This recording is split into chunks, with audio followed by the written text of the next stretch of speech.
Hey, what's up? What's up, family? Thanks for tuning in once again. Appreciate you taking the time to do that, especially during these times of the year. I know a lot of people are busy or, entertaining family or whatever, or just chilling or working, but doing other things.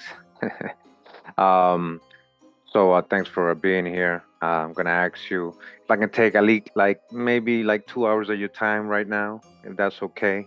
So get go ahead and get cozy. We're gonna revisit this topic, all right? And before we begin, some of the recordings I've done, I'm gonna show a documentary. We're gonna show a little Christian version of the pagan origins of Christmas according to a Christian, but a lot of it is very true. It's things you can verify. So we're gonna get their version of that just to get more people to come through. It's about 20 minutes of that, and then we're gonna get some of the recordings I've done. All right, on Christmas.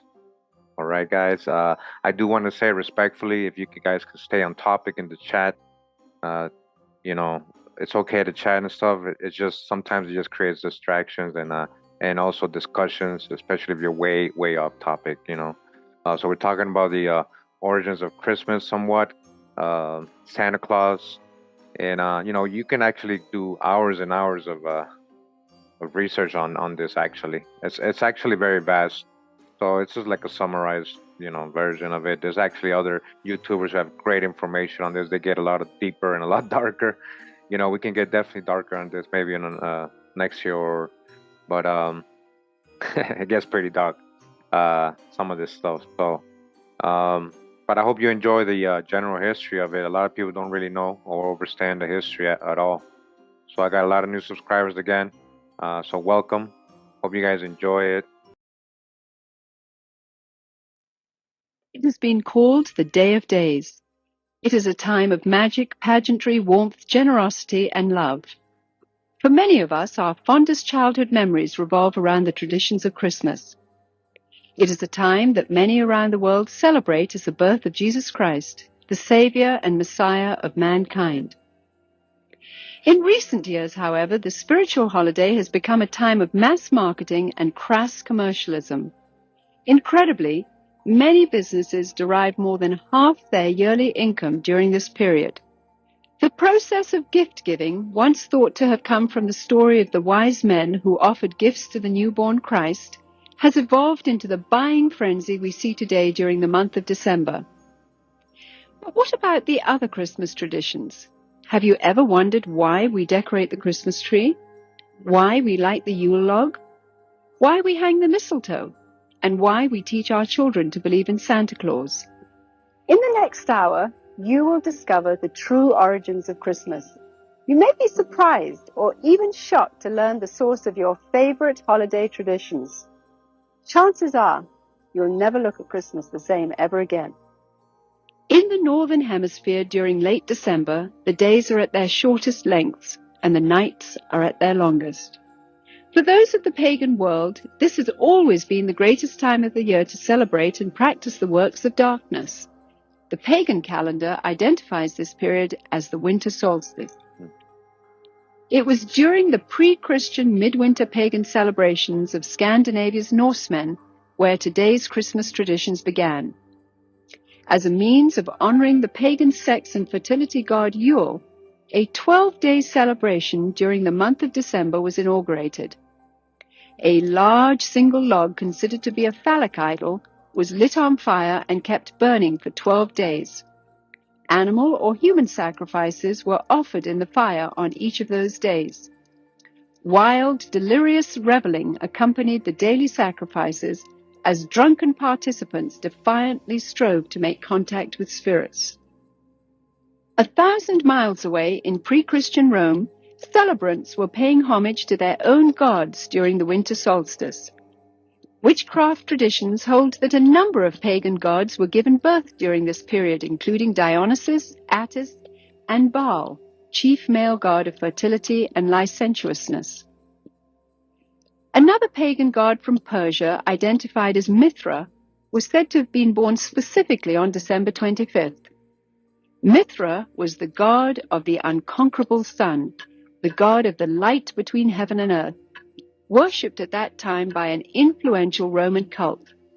His birth symbolized an end to the long nights and a return to the dominance of the sun. During the month-long winter solstice celebration, courts in Rome were closed. Any and all crimes were allowed. Homosexuality, cross-dressing, and uncontrolled debauchery reigned supreme. Rome's order was turned upside down. Even children were allowed to join in the drunken orgies as part of the Juvenalia celebration. By 270 AD, the Roman Emperor Aurelian had made it official, setting aside a 7-day period from December the 17th through the 24th, culminating in an exchange of gifts on December the 25th to celebrate the birth of the sun god. This Roman orgy to end all orgies later became known as Saturnalia, in honor of the god Saturn, the god of excess. Roman soldiers invading Britain brought with them their pagan orgiastic traditions. Upon taking root in England, Saturnalia became known as the Festival of Fools, reigned over by the Lord of Misrule. By the 4th century, the influential government-sanctioned Church of Rome, unable to outlaw the growing number of pagan practices, chose instead to adopt them into their so-called official Christianity. The Church believed this would attract more pagans to their fold. Up until this time, the birthday of Jesus Christ, the Jewish Messiah, had not been celebrated at all.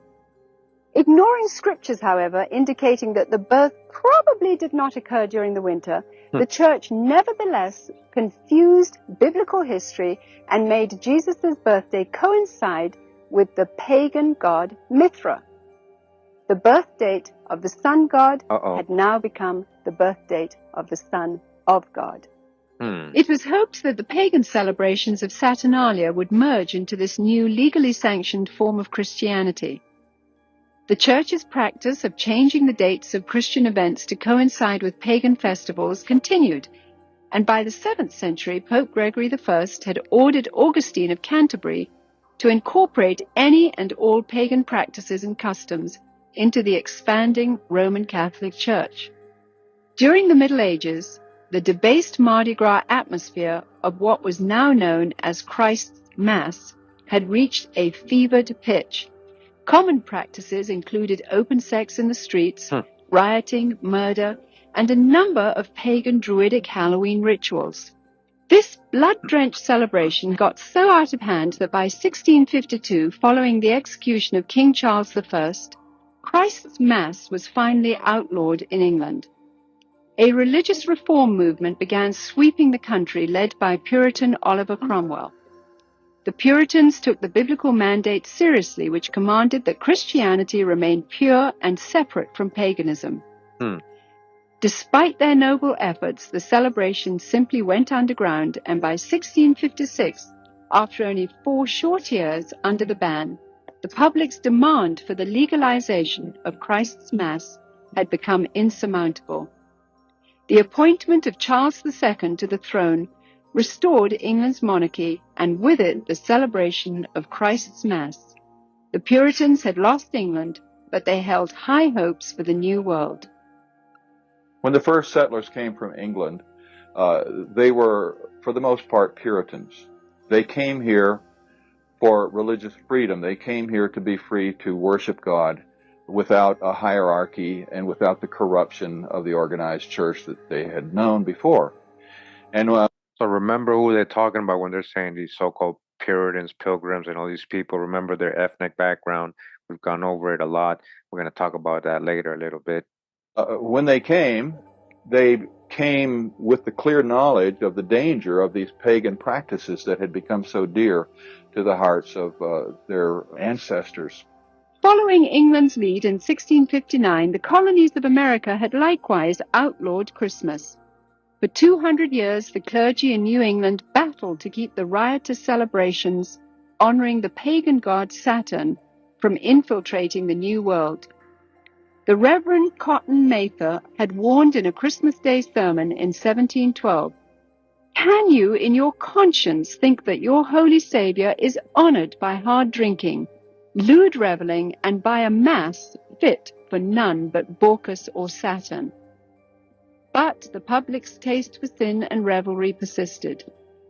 In 1828, gang rioting during the Saturnalia-like Christmas celebrations got so bad that cities such as New York were forced to institute a professional police force for the first time in order to control the savagery. Christmas was not only not widely celebrated, in many cases, many places, Christmas celebrations were actually outlawed. And this was because of the attitude of many of the churches who regarded it as primarily as a pagan celebration and as a reproach to the Lord. By the mid-19th century, American churches were the last remaining holdout in the war against the validation of Christmas.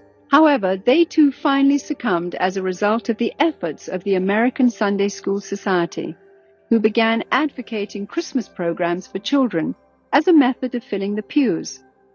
The Society argued that children could be taught about the birth of Christ through the reenactment of the Nativity. They also offered candy and treats to the children as a means of enticing families into accepting the holiday, despite its notorious history and blatantly pagan roots. The successful technique of bribing children with candy would later be used on an unsuspecting American populace in the effort to promote the acceptance of the pagan rituals of Halloween. However, it was the work of England's most popular writer, Charles Dickens, whose ghostly 1843 book, A Christmas Carol, cemented the Christmas holiday in the hearts of Americans forever. Dickens' well-loved story made the pagan Christmas feasts, shining trees, glittering shops, and family warmth irresistible to those wanting to experience the holiday. Coming to America in 1867 to promote his work, Charles Dickens packed theaters as he read his story to cheering audiences around the country. A Christmas Carol gripped America and destroyed any final attempt to stop the evolution of Christmas. By 1875, the Puritans had been beaten, and by 1890, all American states had voted to make Christmas a legal holiday.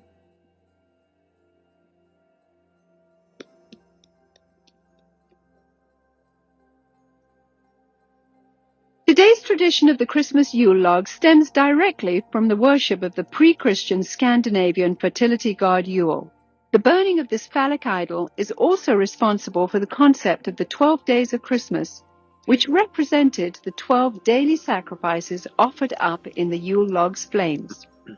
Another good example of the pagan elements of Christmas is the whole concept of Yule and the Yule log. The very term is derived from a Norse god, Yule, spelled J-U-L. And every year around Christmas time, a huge log was cut down and fashioned into a fertility symbol and then burned for 12 days. And on each successive day, a new sacrifice to the god Yule was performed in the fire, and a new sacrificial victim was burned to death. Sometimes, but not always, the sacrificial victims were human beings. And the whole notion of the 12 days of Christmas also comes to us from this Norse pagan tradition. In an attempt to blur the origins of this horrific ritual, the Church of Rome placed the first day of the Mass of Christ on December 25th and the 12th day on January the 6th. Despite no scriptural references for January the 6th, it was selected as the day the wise men supposedly arrived to offer gifts to the newborn Christ. This day, then, has become known as Epiphany. During the Dark Ages, the European custom of putting an oil-lighted wick lamp in the windows during the 12 days of Christmas signified to neighbors that the occupants were participating in the pagan worship of the phallic idol Yule. In today's commercialism, this is where we get the tradition of decorating our houses with Christmas lights. The Yule log custom was originally brought over to America by Scandinavian immigrants during the 1600s. And despite attempts to ban the tradition, it has stayed with us to this very day. Today, when we wish someone Yuletide greetings, we are in a sense invoking the power of the fertility god Yule upon that person.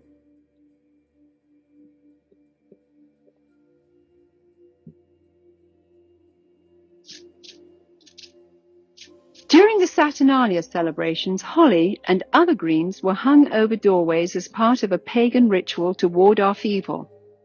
To deck the halls with boughs of holly was to acknowledge the powers of the nature gods. According to Wiccan rituals, placing holly or other greens in the shape of a circle or wreath accentuated its magical power. Similarly, mistletoe, when used in the casting of Wiccan or Druidic spells, could render a woman helpless and open to sexual exploitation. This is where we get our custom of hanging mistletoe in doorways today, and if a woman is caught underneath, she may be kissed and must not resist. The fir tree, the mistletoe, all of these things typically come from overtly pagan traditions, typically from Northern Europe, German, Norse, and English. Likewise, evergreen trees have always represented sex and fertility in pagan cultures. During the winter solstice, trees would be chopped down, brought inside, set up, and decorated as idols for worship. The Christmas tree was regarded as a sacred tree. The pagans of Northern Europe typically worshipped trees. They regarded trees and groves as sacred. So the bringing of the tree into the house would be a way of bringing this supernatural source of blessing into your home. That was the whole idea, that there were spirits who resided in the trees. In the Middle Ages, the tradition of the winter solstice Christmas tree primarily took root in Germany. During his reign, King George I, himself of German extraction, brought the custom to Victorian England. German immigrants settling in Pennsylvania did the same in America during the early 1800s. In 1848, the London Illustrated News published this famous engraving depicting Queen Victoria and her royal family beside a decorated Christmas tree. And within a few years, nearly every English household had their own tree in allegiance to the monarchy. By 1900, the U.S. Forest Service estimated that at least 1 in 5 homes in America had adopted the Christmas tree tradition. Thousands of years earlier, God, speaking through the prophet Jeremiah, warned against this pagan practice in the Old Testament. Thus saith the Lord, learn not the ways of the heathen, for the customs of the people are vain. For one cutteth a tree out of the forest, they deck it with silver and with gold. They fasten it with nails and hammers, that it move not. Be not afraid of them, for they cannot do evil, neither also is it in them to do good.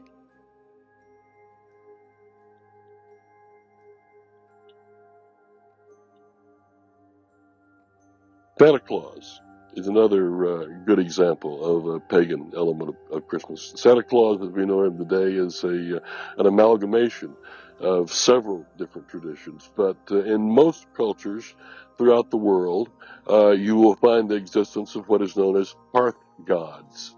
Gods who guard the hearth and the chimney and keep the fires burning and make sure the food cooks properly and the people are warm and what have you. And at a certain time of year, in the middle of winter, typically, the hearth god dressed in red will come down the chimney to reward those who have pleased him during the course of the previous year, and to lay curses or hexes or other forms of punishment upon people who have displeased him. The concept of Santa Claus has had a long and winding history, with a number of diverse cultures contributing to the composite character we have today. Beginning once again in Scandinavia, Santa's original incarnation was in the form of Odin, the pagan god of thunder, a tall fellow with a long flowing beard who inhabited the spirit-infested Nordic forests. Odin would travel the sky during the winter solstice, deciding who would die and who would prosper. Most believers were frightened of this particular time of year. In England, Odin eventually evolved into Father Christmas, who, crowned with sprigs of holly, traveled the countryside getting roaring drunk as part of the Festival of Fools celebration. Frequently, he would be accompanied by a horned goat, ironically the biblical symbol of those who reject the salvation of Jesus Christ. According to the traditions of the Church of Rome, There was a Turkish bishop named Nicholas who hailed from Myra in Asia Minor during the 4th century. He was known as the patron saint of seafaring men. Over the centuries, as the legend began to unfold, it was rumored that St. Nicholas had actually captured the devil himself, put him in chains, and made him his personal servant. Recognized in various cultures as Krampus, Beelzebub, or Zwarte, Black Peter, this assistant of St. Nicholas is best known by his German name, Knecht Ruprecht. Described as a hideous horned creature, the servant Ruprecht was a dark and sinister figure who stood in stark contrast to the saintly Nicholas. Somehow, Father Christmas's companion, the horned goat, had metamorphosized into the foreboding horned devil called Ruprecht. As St. Nicholas traveled from house to house, inquiring about the behavior of children, Ruprecht would drop candy and gifts down the chimney into the good children's shoes which had been placed there. It was from this story that we get our tradition of hanging stockings on the mantle at Christmas time. If able to recite a verse or demonstrate a skill for St. Nicholas, the child would receive a gift. If unable to remember a verse, or if the child had been bad, he or she would receive a switch or a whip. Ruprecht also carried a large sack which he would frequently use to haul away the really bad boys and girls. As more and more Christian churches began combining the pagan rituals of the winter solstice with the celebration of the birth of Christ, emphasis on St. Nicholas's role began to shift. Some cultures began to downplay the role of St. Nicholas, but surprisingly retained Ruprecht. Eventually, Knecht Ruprecht was made the companion and servant to the Christ child himself.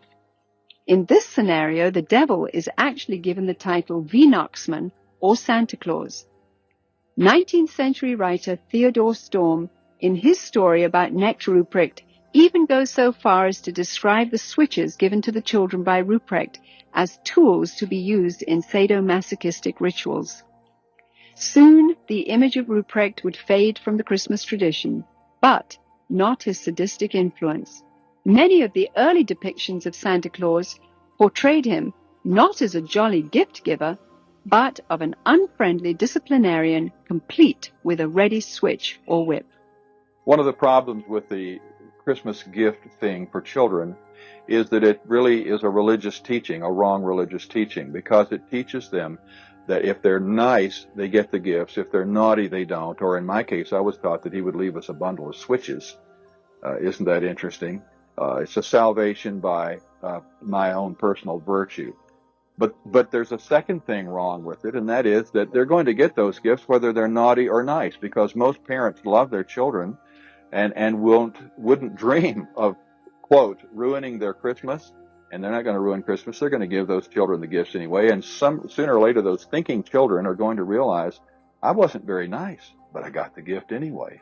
So it isn't important to be nice. It isn't important to do what is right and avoid what is wrong.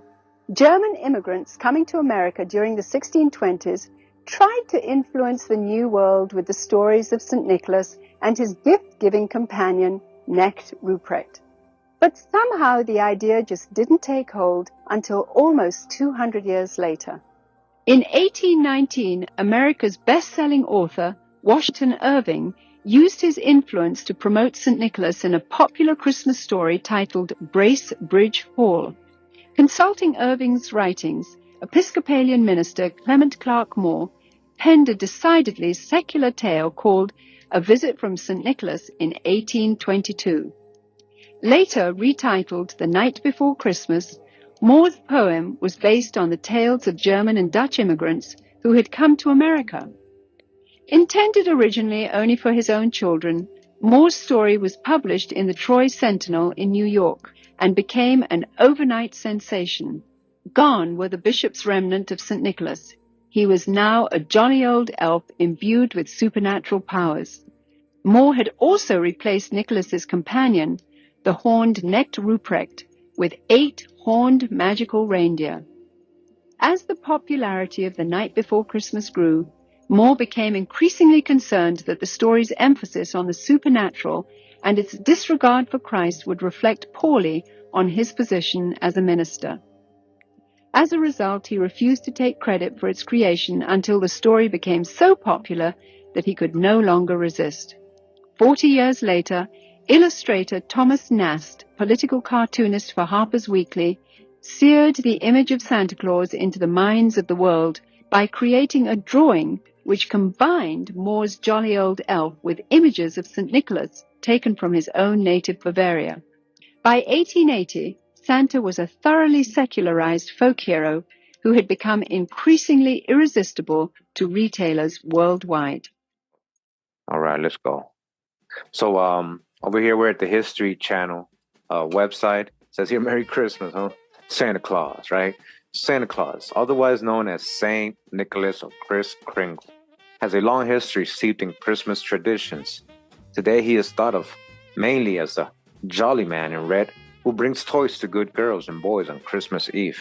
But his story stretches all the way back to the 3rd century, when Saint Nicholas walked the earth and became the patron saint of children. All right, so again, we're going to see this recurring theme about Santa Claus or Santa Claus being associated to the original story of Saint Nicholas, a person from 200 AD.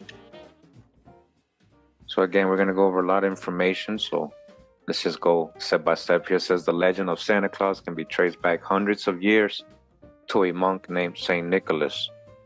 It is believed that Nicholas was born sometime around AD 280 in Pintard, near Mira, in modern-day Turkey. Much admired for his piety and kindness, St. Nicholas became the subject of many legends. It is said that he gave away all his inherited wealth and traveled the countryside, helping the poor and sick. All right, so one of the stories about St. Nick that we'll read is that he was from a wealthy family, and, when his parents died, he inherited it all, and, he just started giving it to the poor and sick, as it says here. One of the best known St. Nicholas stories is the time he saved 3 poor sisters from being sold into slavery or prostitution by their father by providing them with a dowry so that they could be married. You hear that?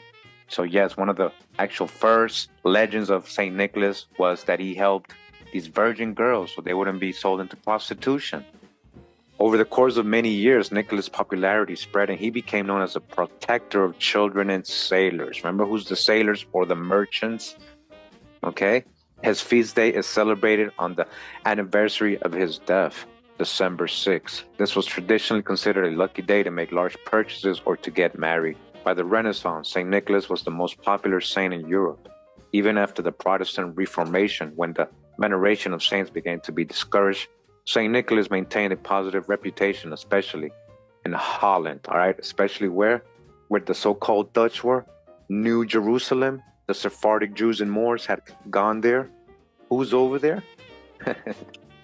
Santa Claus comes to New York. St. Nicholas made his first inroads into American popular culture towards the end of the 18th century, in December 1773 and again in 1774.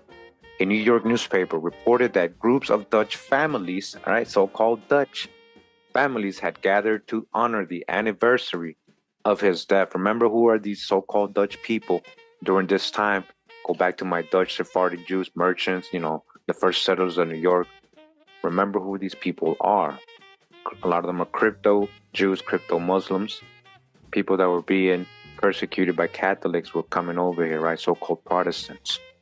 The name Santa Claus evolved from Nick's Dutch nickname, Sinterklaas, a shortened form of Saint Nicholas, Dutch for Saint Nicholas. In 1804, John Pintard, a member of the New York Historical Society, all right?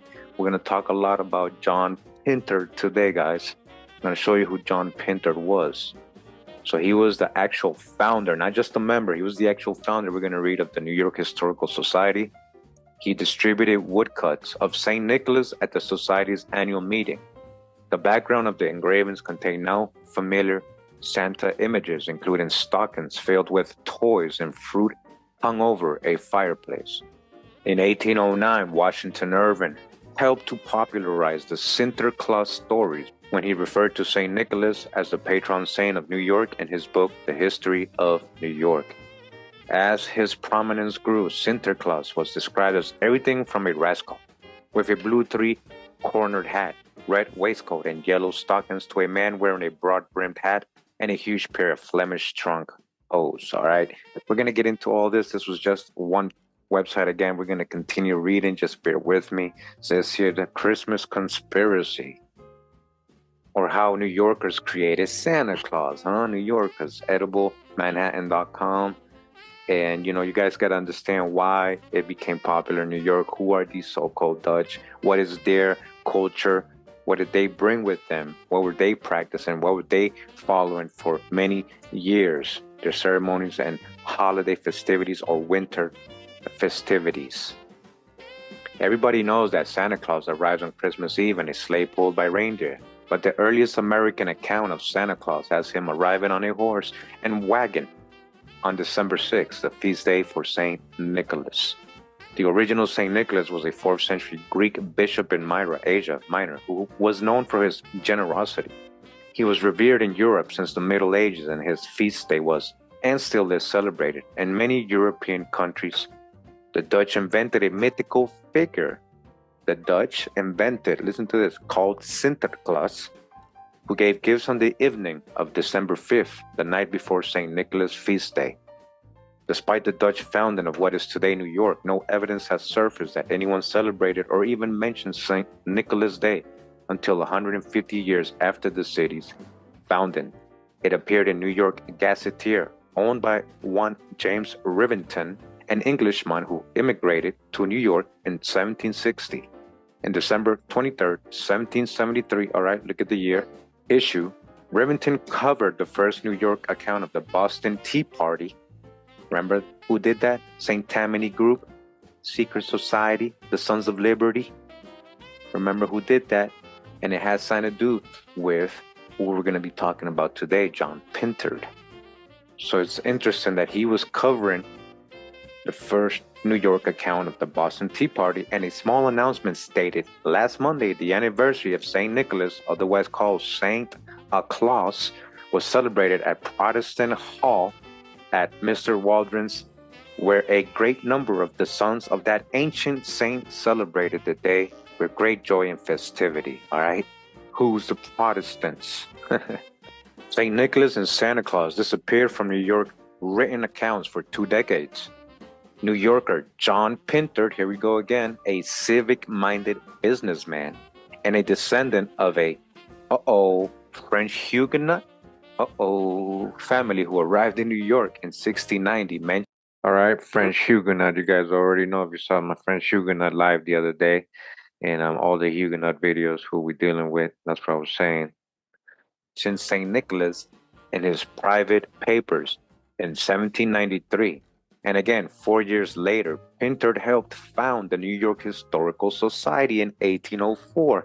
And he was friends with a writer named Washington Irving. All right? You see the connections and why Irving was talking about Santa Claus. And an Episcopalian minister of Walloon ancestry named Clement Clark Moore. His dad, Benjamin Moore, right? Hebrew name, Benjamin.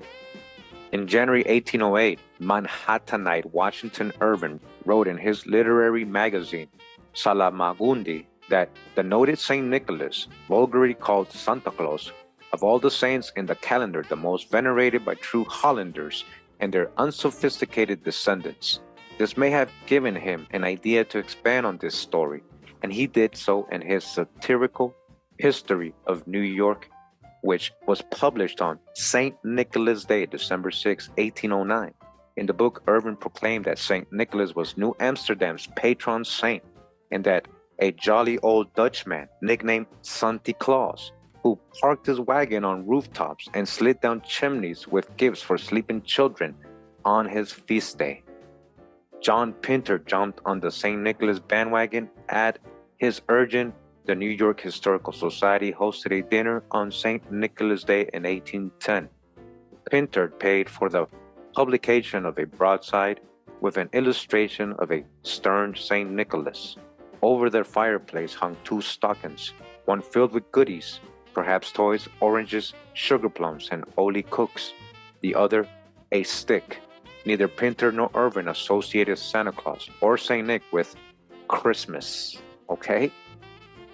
Christmas had been celebrated in the city since colonial times, but it was a time to fire guns into the air and drink or be merry, okay? Let's be merry, merry, merry. Let's get drunk, merry. Drunkenness and rowdyism prevailed on the streets. Pintard believed that Christmas should be a family-oriented winter holiday for polite society. You understand what's going on? So we're going to talk about this. Before Santa Claus and what we think of Christmas today, there was already, going back to Roman times, winter festivities.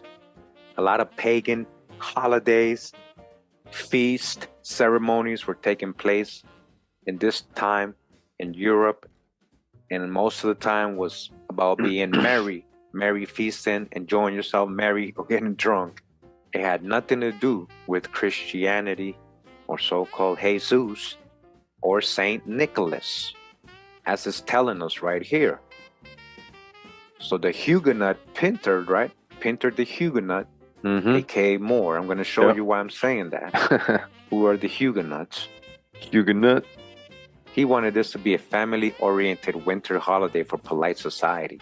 So did Irving, who in his sketchbook 1819 popularized the idea that Christmas was to be celebrated with a cozy family celebration, complete with a large dinner. This is where Clement Clark Moore, Moore, a New York Episcopalian minister, came in. In 1823, he published an account of a visit from St. Nicholas, 1823. Commonly known as "'Twas the Night Before Christmas." He intentionally shifted the arrival of Santa Claus from the evening before St. Nicholas Day, which few New Yorkers celebrated, to Christmas Eve in hopes of creating a family holiday. Of course, as everyone knows, 8 tiny reindeer pulled Santa in his sleigh, and Santa gave appropriate presents to children and adults. The poem has remained one of America's most popular poems for almost 2 centuries. Still, there was a problem with Santa that needed to be cleaned up. Pintard's image of Santa Claus was dour and depressing. It really wasn't kid-friendly. It was the illustrator Thomas Nast. We're going to go over his images as well. And Thomas Nast, who are creating these images, right? Advertisement, these propaganda of Santa Claus. And that's the image we see of him today. Thomas Nast was a German immigrant, all right? We're going to read he was a Palatine. He was a Palatine. Remember what Benjamin Franklin said about the German Palatines. We're going to go over that in case we don't remember. Yep. So the Germans were also bringing their winter feast, Father of Christmas, Father Winter, old-time celebrations and feasts and pagan holidays and ceremonies, whatever you want to call it, with them as well to America. This was all combining. These people were all meeting each other. They were like, yeah, and they created this whole Santa Claus, right, out of Saint Nick. They combined all that stuff. We're going to keep reading.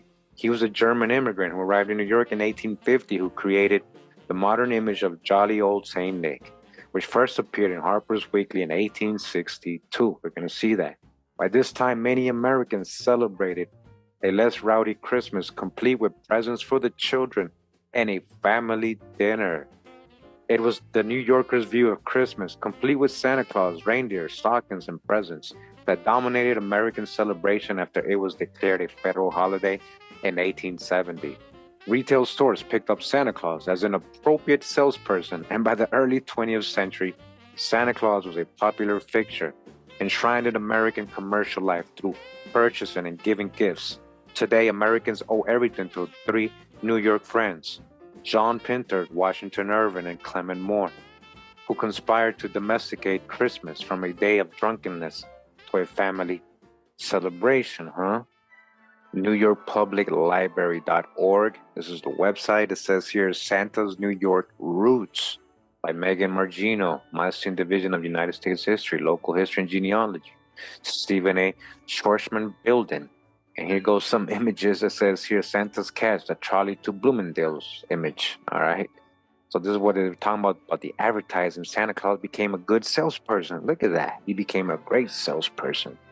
Now, remember, they were telling us on the History Channel website that this was all based on Saint Nicholas, right? Santa Claus, Saint Nick. So we're going to dodge the hijack. So again, Thomas Nast, one of the ones who brought the image that we know of Santa Claus to us. You know, he was the one, right? These are some of his drawings of Santa Claus. These are some of the oldest depictions of Santa Claus in America. Right, but we're going to dodge the hijack big time when we're talking about Saint Nick especially. Because when we're talking about Saint Nick, you know, this is what we're talking about right here. Saint Nicholas, all the old depictions of Saint Nicholas are a so-called black man. And it's not just him. Many of the saints, many of the so-called early Christians are depicted like this. These are all Saint Nicholas right here. All right, these are all Saint Nicholas right here, statues of him. It says here depictions of black Saint Nicholas. You can't ignore the original images of Saint Nicholas and say we're blackwashing, because that's what is a fact. That's how he was depicted originally. All right, so we ain't blackwashing. A lot of people try to accuse us of blackwashing. So Zwarte, yeah. Hey, much love, James. Appreciate it, big bro. Check out the channel, James on the chat. Wooten, yeah. Check it out. And yeah, we're gonna continue.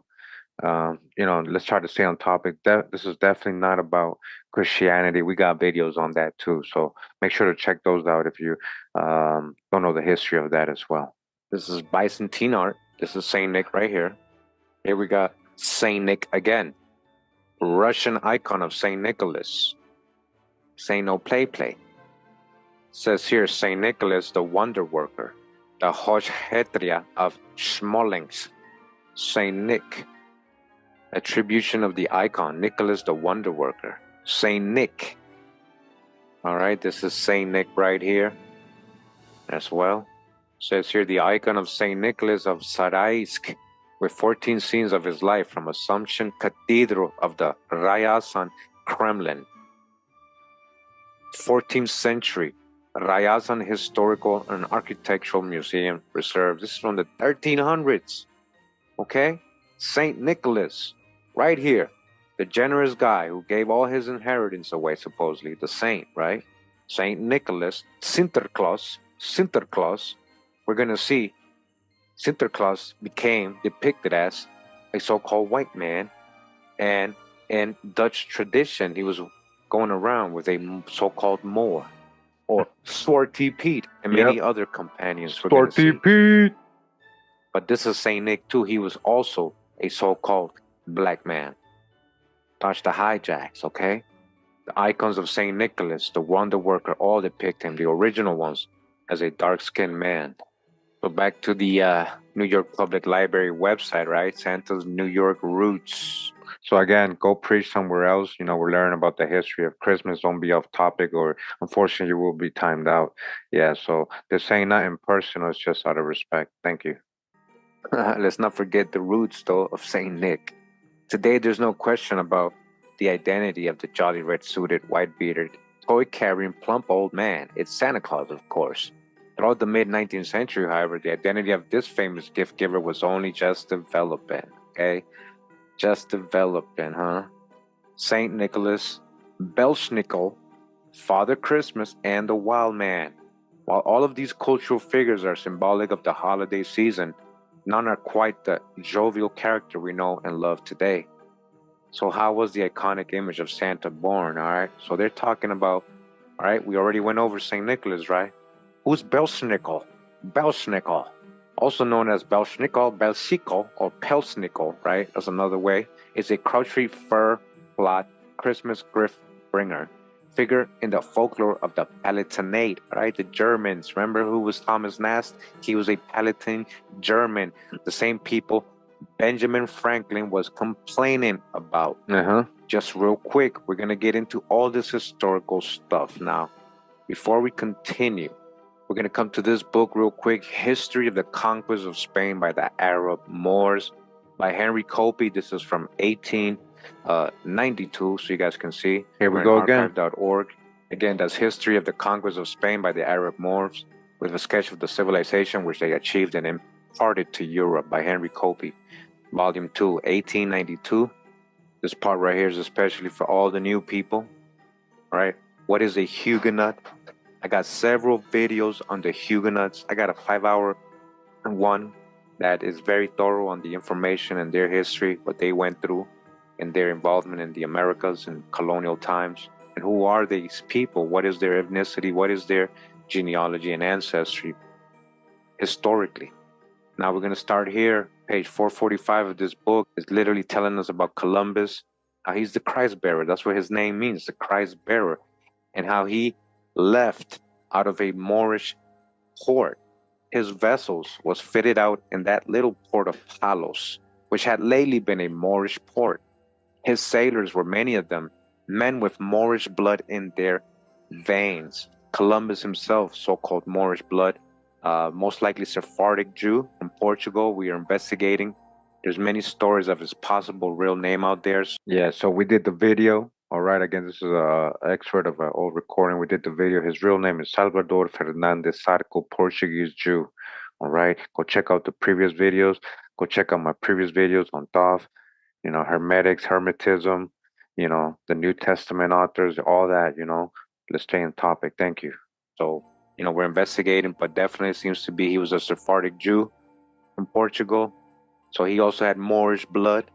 All right, so many of these so-called conquistadors were so-called Moors or so-called black people, right? It has been asserted that when the Moors were driven out, thousands took refuge in the south of France, who afterwards, abhorring the Roman Catholic persecutions, became Huguenots.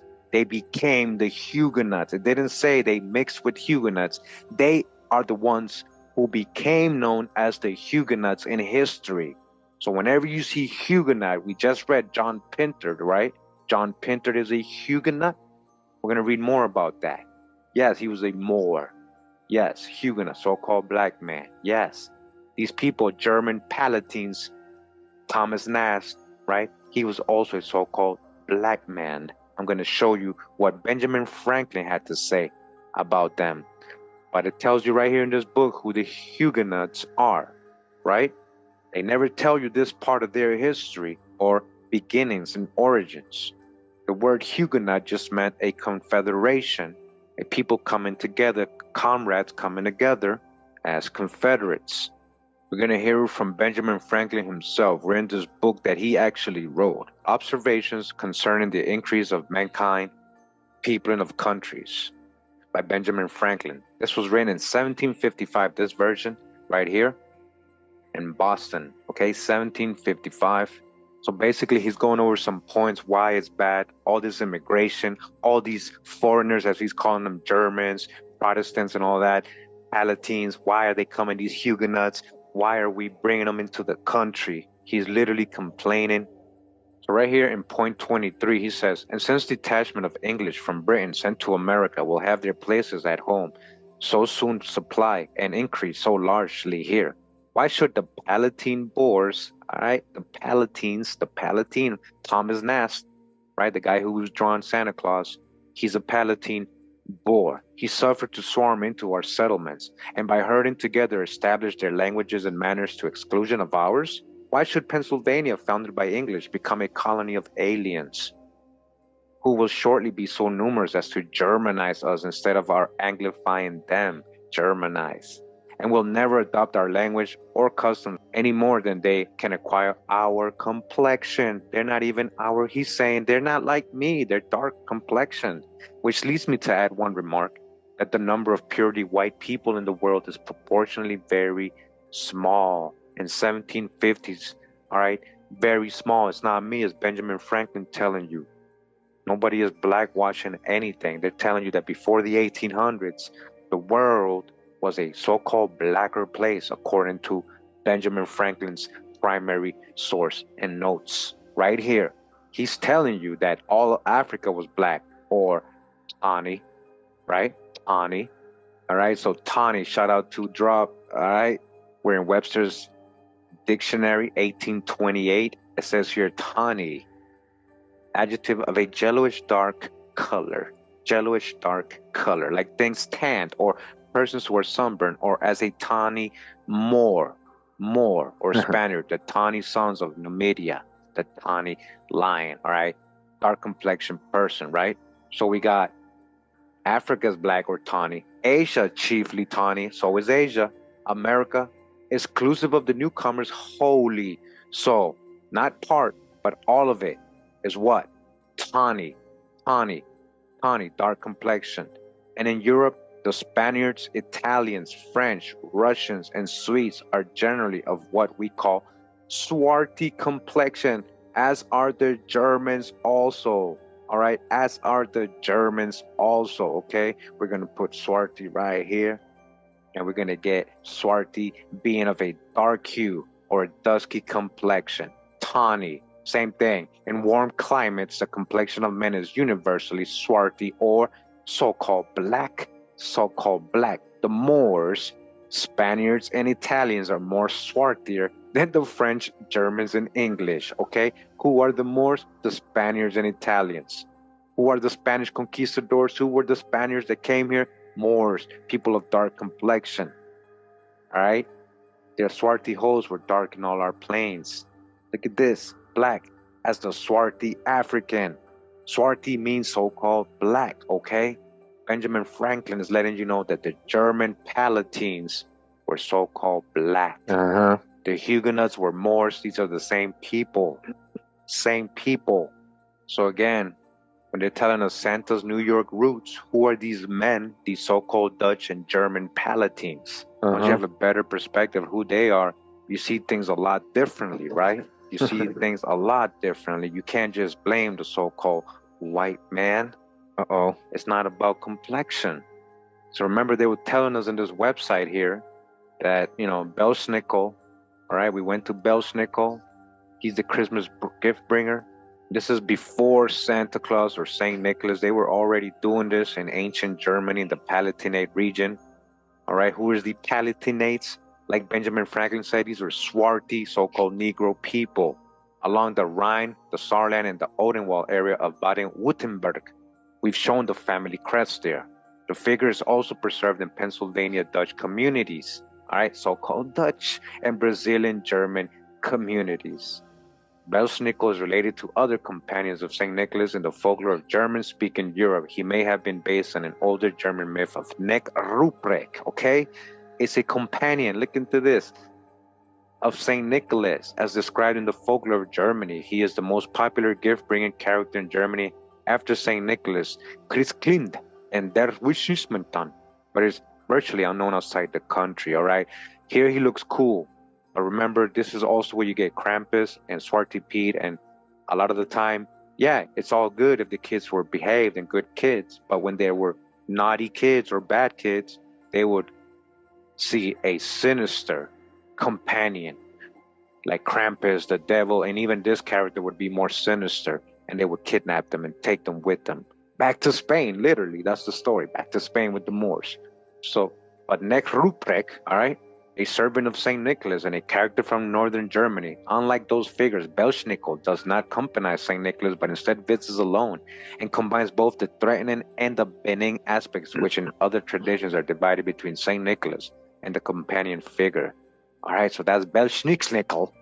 Then you got Father Christmas. We've mentioned this, Father Christmas, right?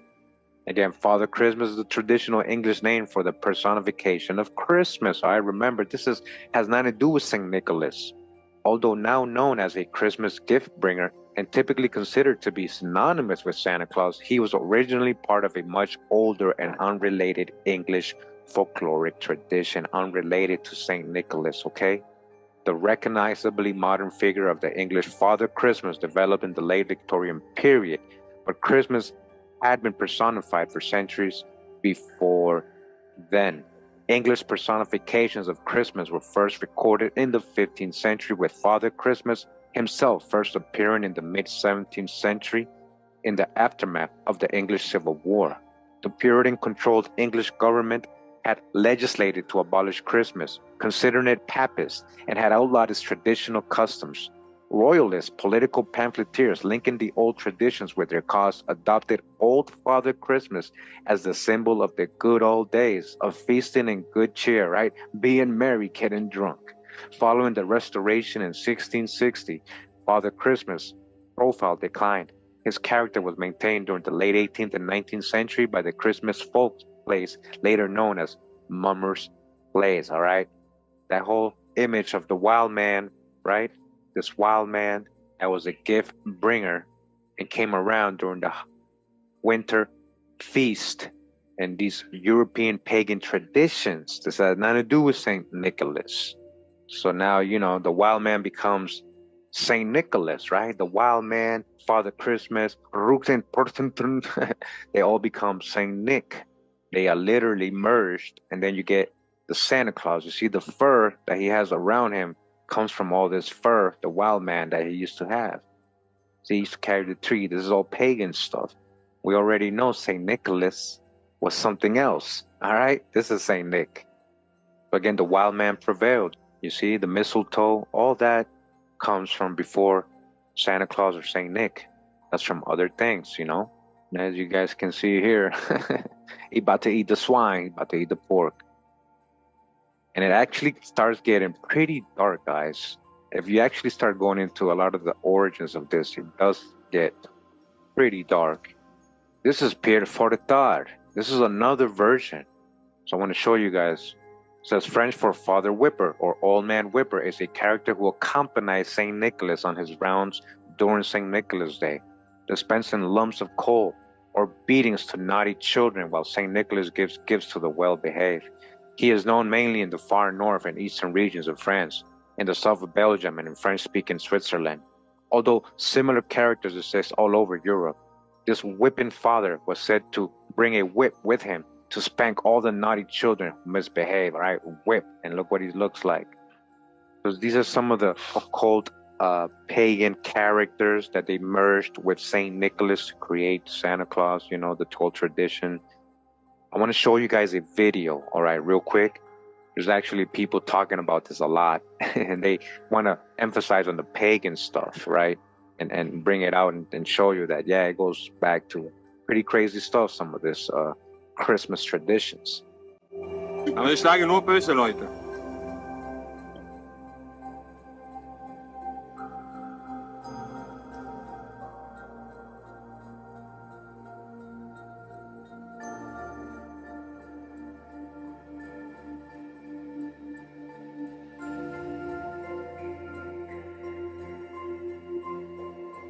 Für die braven Kinder kommt der Nikolaus, für die bösen Kinder kommt der Teufel. Das ist auch nur ein einfacher Brauch im Prinzip. Ne? Irgendwann hat die Kirche dann den Nikolaus als Gutes und Böses dazugestellt.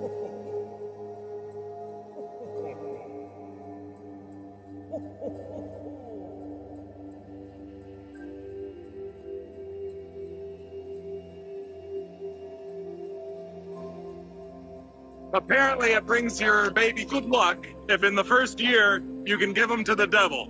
This black thing that they do, this is like to wish you good luck for the rest of the year.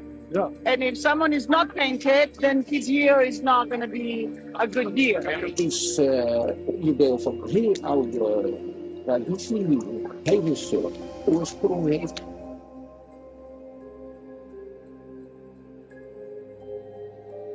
Die Zwarte Piet is in een periode van die jaren ontwikkeld. In de hele Sinterklaasgeschiedenis is er geen enkel bewijs dat Sint-Nicolaas een slaaf in dienst heeft. Daar is het ineens een Noorse paasje geworden. Ziet dat niet?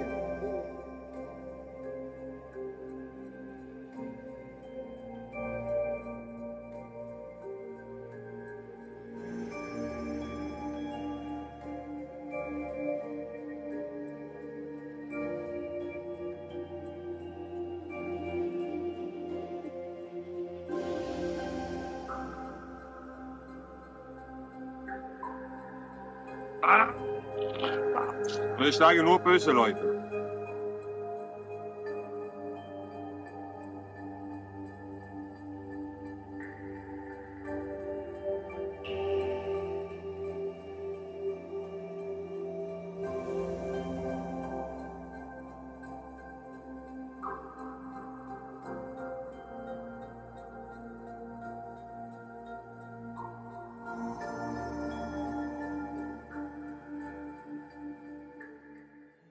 Pretty crazy stuff, huh, guys?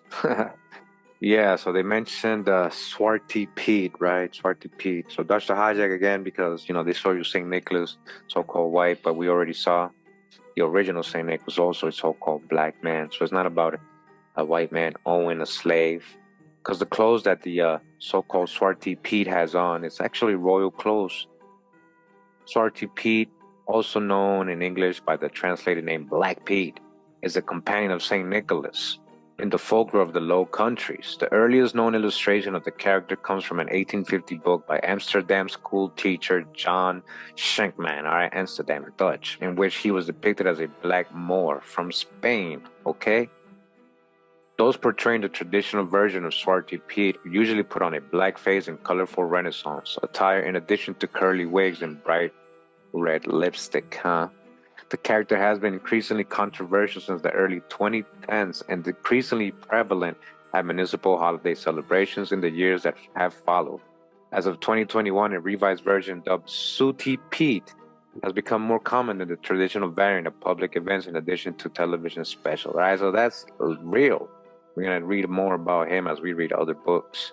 It says here regarding the origins, right? It says the Dutch writer Arnold Jan Scheer has researched European traditions involving Sinterklaas and his assistants. He has published several books about the origin of these traditions and claims the origin of ones with black skin dated back to 1100 BC in Northern Europe, when pagan shamans put on animal skins and painted their faces black with soot to portray mythical creatures of the underworld. All right, that's the hijack. It's because they were so-called black. According to John, these rituals evolved differently across Europe and eventually led to the development of characters including Krampus, Schmutzli, Schneck Rupert, all right, and Zwarte Piet. So they literally, he had these crazy companions and, very scary for children. And if they were naughty, these people, these creatures, they would take them. Now, they literally painted themselves black, like the second to the right, and with horns, right? That reminds me of something, when I see people that are Zwarte, right, with horns on and fur. That reminds me almost of American Indians, right? Talk about black face with fur on and horns, right? With fur on and horns. Could it be related? You know how they interpret Indians as savages and everything. They could be mocking, these European pagan celebrations could be mocking something they have known about or known about in ancient America. All right, you see, this is something the Indians did over here. Here's another one. I just want to show you that, that horns doesn't always necessarily mean evil, all right? Horns doesn't necessarily mean evil. But when it comes to Santa Claus's companions or St. Nicholas' companions, a lot of those creatures are actually very evil. And some of them are even called the devil. But I want to show you something about horns real quick. I know this may be off subject. Just want you to know that it's not always an evil or pagan thing either. Just what people are wearing doesn't mean they're worshiping certain things. For example, if you guys don't know, the very first letter of the alphabet A comes from the Aleph, the very first letter of the Hebrew or Semitic languages.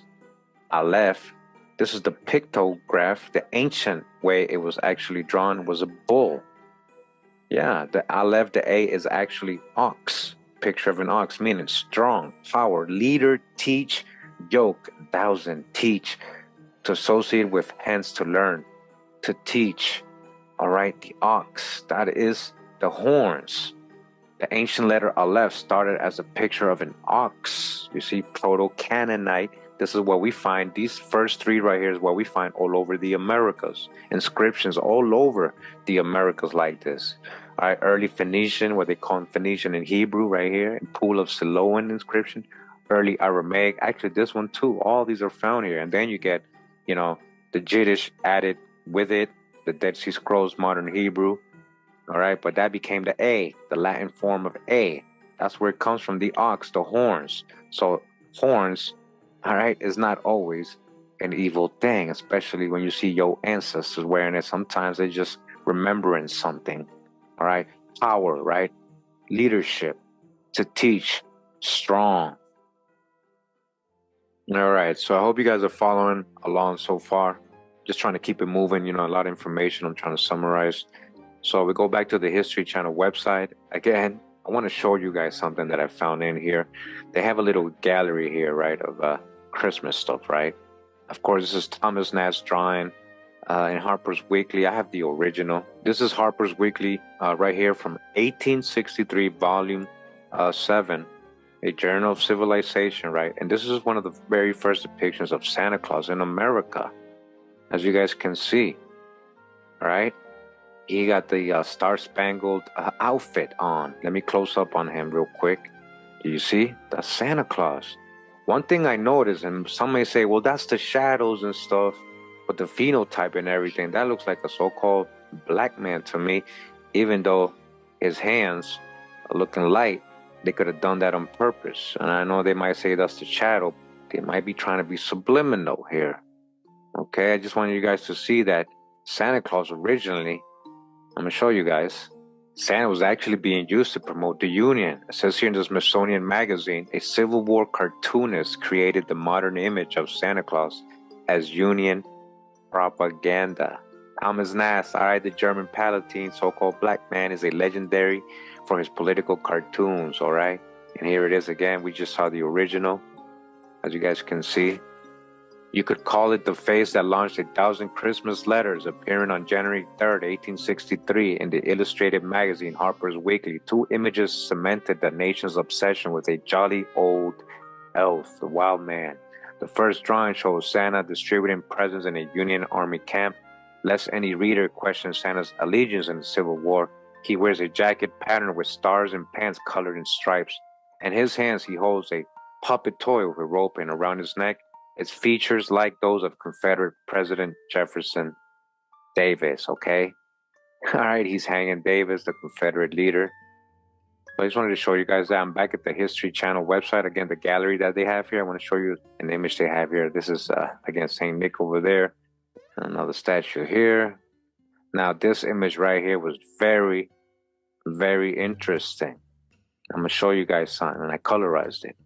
Now, it says here, Santa also became an integral part of the Macy's Day Parade, which first began in New York City in 1924. All right, this is 1924, I guess.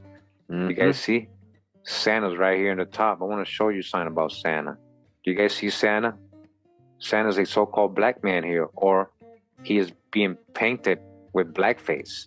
Zwarte, depicted as a so-called black man. Do you guys see that? I'm going to close up some more. All right. And you guys can see there's a so-called black man right here between all these people. All right. Saw a couple people there in the crowd. It's a lot of people here, right? A lot of people here in this parade. 1924. You guys can see clearly distinguished people. Now I'm going to go up the float. All right. You see the women right here. Then we go up to Santa Claus. You guys see what I'm talking about? All right. Do you guys see that? He's dark-skinned, so-called black man. All right. Saint Nick, corresponding with what Saint Nick looked like. All right. Look at that. He's a Zwarte man. So if this is a so-called white man, why did he paint his face dark? To portray Santa Claus as a so-called black man. Remember, this is Macy's Thanksgiving Day Parade, 1924. First one. I wasn't expecting to find something like this, guys. Look at it. Like, wow. I was just like, is that really what I'm seeing? These are colorized versions. They're not the best because they made all the dark stuff like purplish and blue. But I'm assuming, so you guys can see, clearly distinguish people's complexion, right? These are very light-skinned people, pale-skinned people. And you go up to Santa Claus. He's a Zwarte man. All right, you got to be careful with this purplish because we saw the black and white picture. He was dark.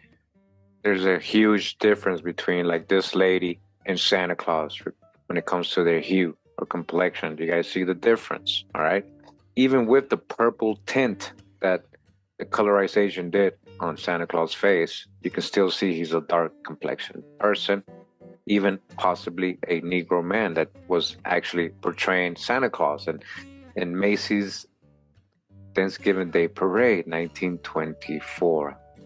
Again, I thought that was very interesting, what they're showing you here. All right, you guys can see it. I'm not making this up. You guys see. Yeah, they drew them like this, right? All right, guys. We're going to get into some books now. Just want to read something here. This book is called Christmas, A Candid History by Bruce David Forbes. I'm going to go to chapter 1 of this book. It's called First, There Was Winter. It says here, Surviving Winter. To understand what Christmas has become, first we should consider winter. For the moment, set aside everything you have heard about the baby Jesus in a manger, and shepherds and wise men, and think instead about winter. Of course, the characteristics of winter vary with location because, depending upon where you live, winter is more a dramatic reality for some people than for others. I assume that most readers of this book are North American, and thus I will emphasize the Northern Hemisphere. But an emphasis on the Northern Hemisphere also reflects the early and medieval history of Christianity. The Christian Church was born in the Mediterranean region, but within a few centuries, its headquarters became centered in Rome and Constantinople, a northward shift from its Jerusalem beginnings. Then Christianity began to spread throughout Europe, and the further north it moved, the more winter became a factor. So what is winter like? The answer is not difficult. Basically, it is cold and it is dark. The further north you move, the rain turns to sleet and snow, and the temperatures drop low enough to discourage much of the outdoor work and play that human beings enjoy the rest of the year. And the days are shorter, with so many more hours of darkness. Continue a little bit further ahead, it says, even before studying the history and anthropology of early cultures, we could guess what human beings might do to cope with these realities of winter. A great idea would be to organize a big blowout midwinter party. It would be perfect. People could have something to look forward to for the first half of the winter. The preparations could be a welcome distraction, and the party itself would be a blast.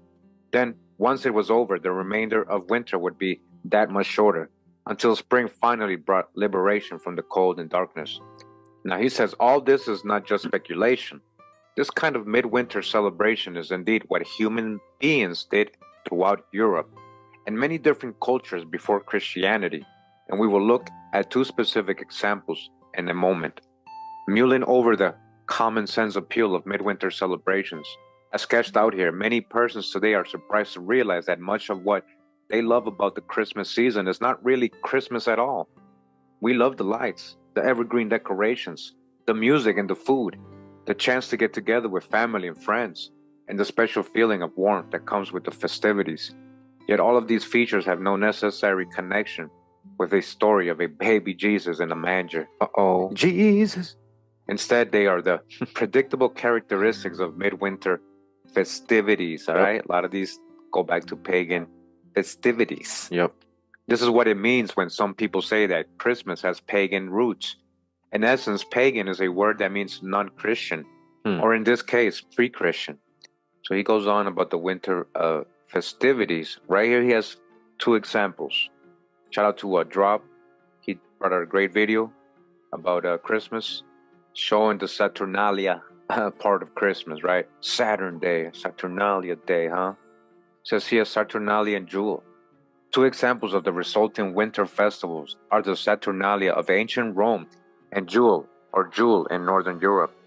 Both illustrate the common features that we speculated would be part of winter parties, and both influenced Christmas when Christianity spread into Europe. Saturnalia began in Rome at least 200 years before the lifetime of Jesus, right? So the day of Saturn, December 25th, this was celebrated in ancient Rome.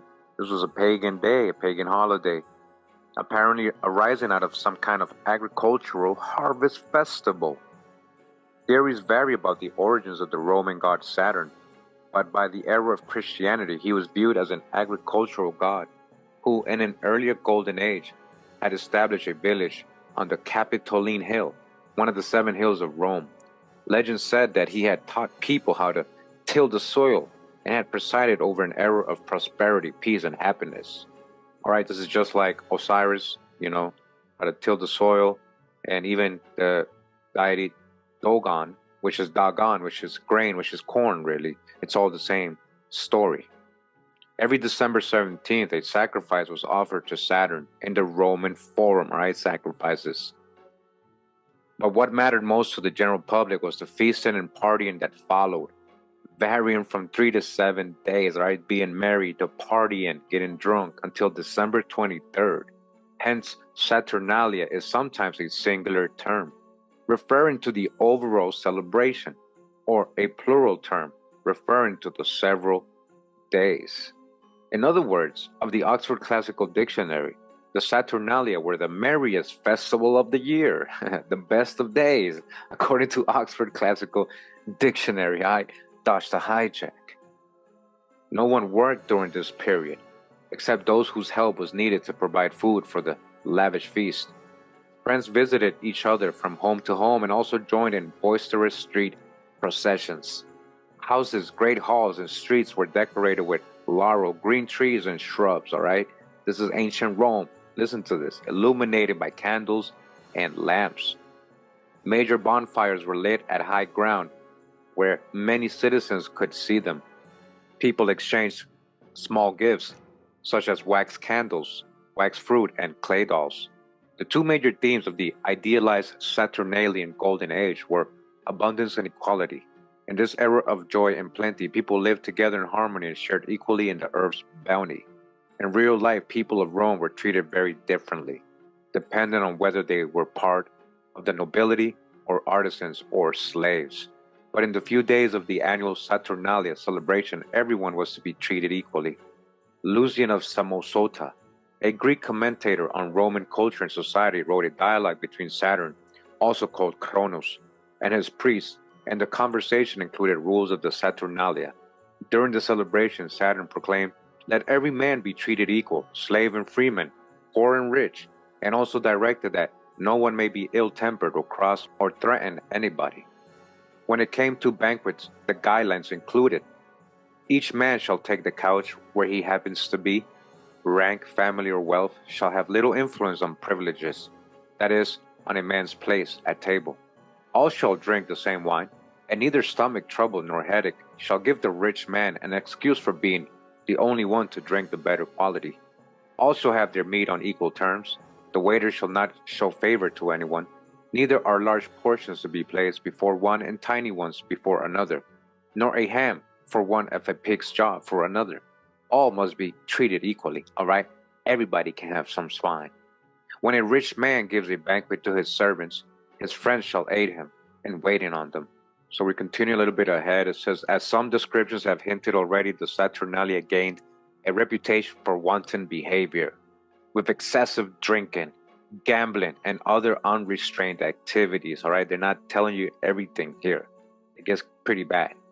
Again, in Lucian's dialogue, Saturn said that in his festive time, he could drink and be drunk, all right? Be merry, just like we read earlier.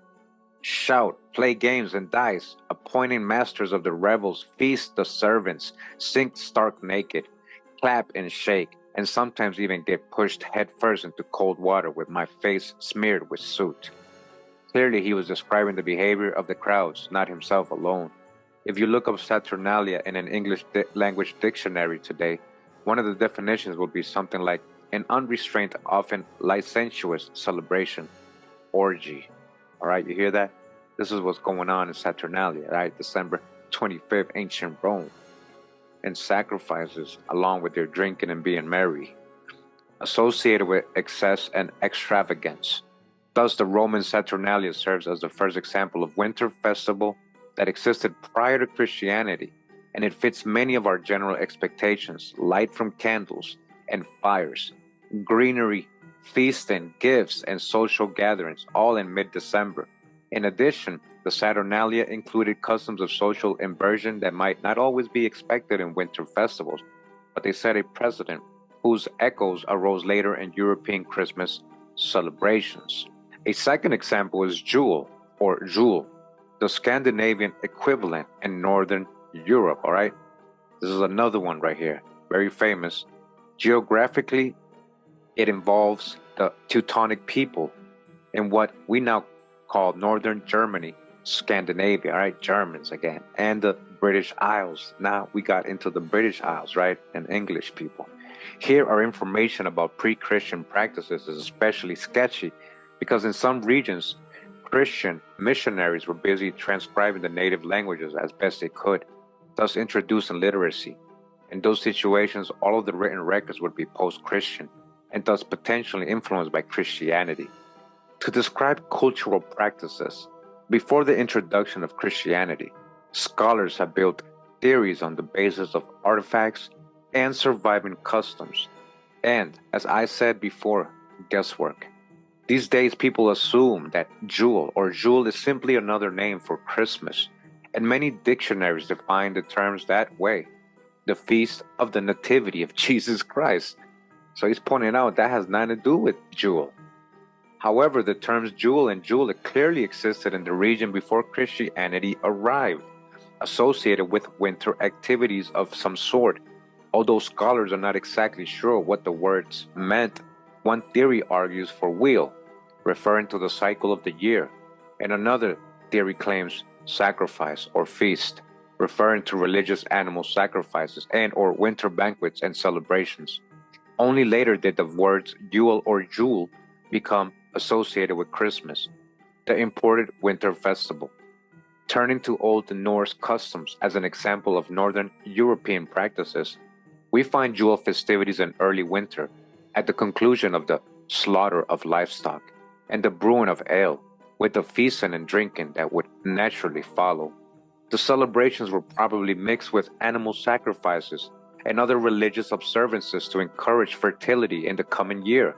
One piece of evidence comes from the writings of historian Snorri Sturluson, whose Heimskringla told the story of Norway's early kings, based upon poetry that had been passed on through oral tradition. He wrote, "It was ancient custom that when sacrifice was made, all farmers were to come to the temple and bring along with them the food they needed while the feast lasted.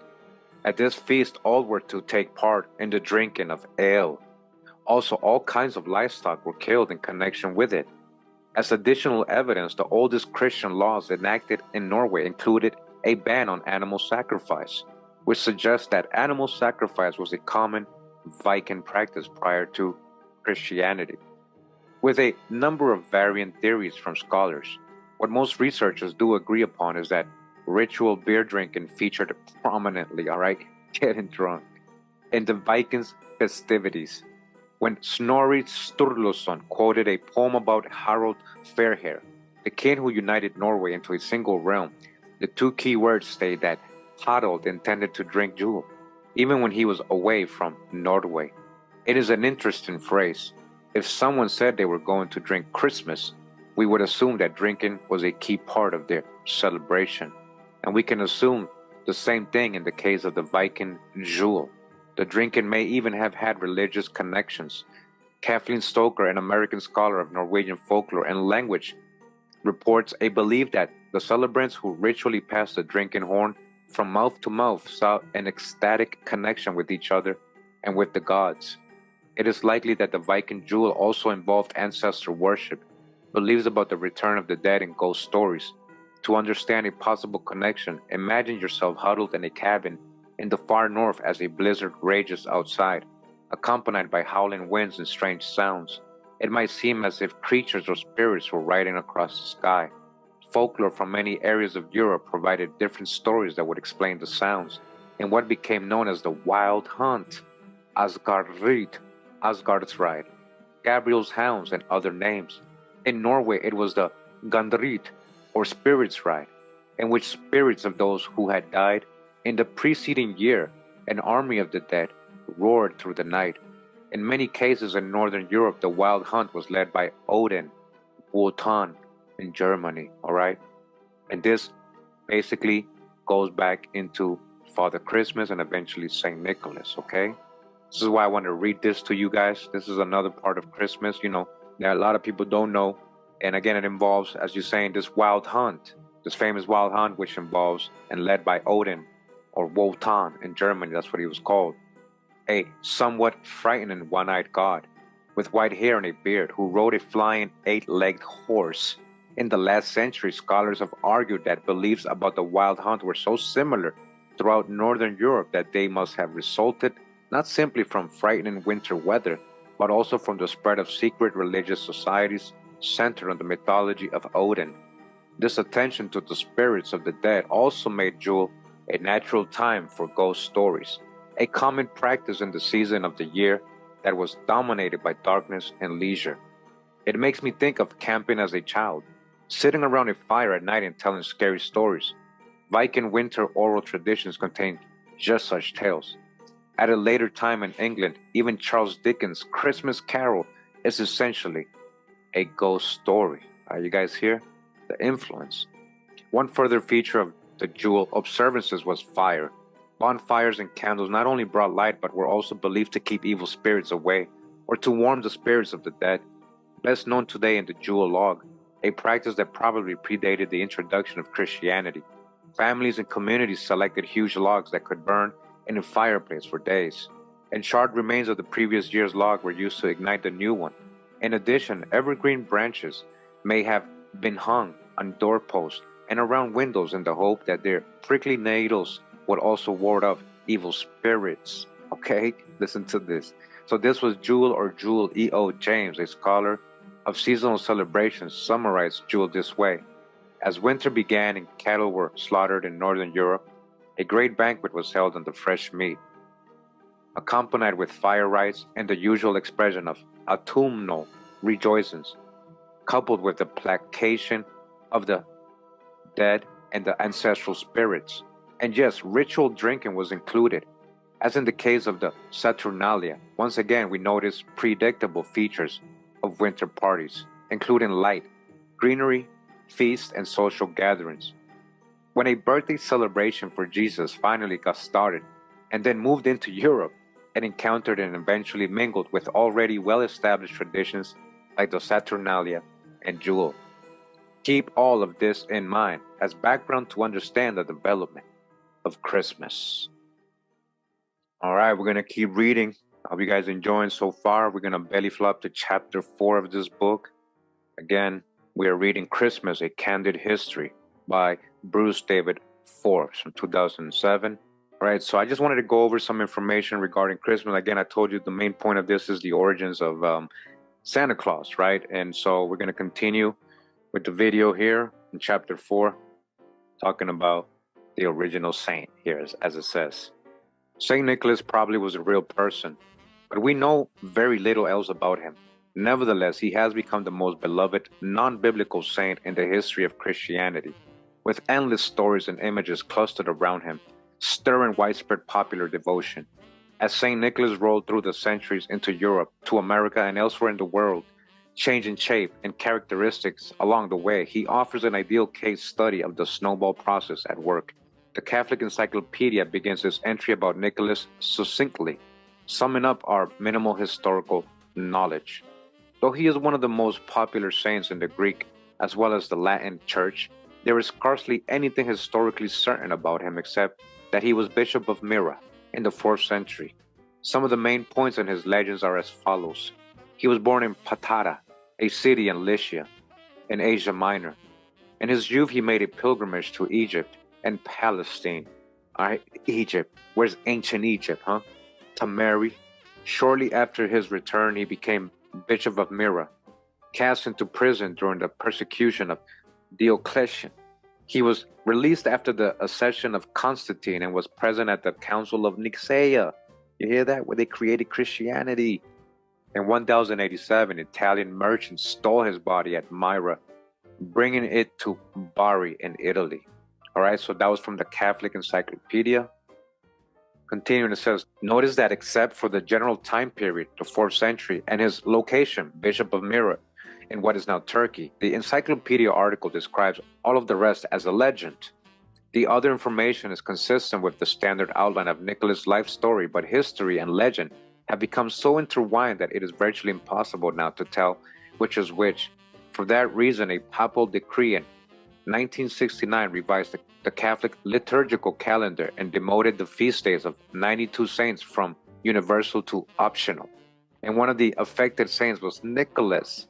No disrespect for Nicholas was intended, for he has certainly become a dearly loved figure.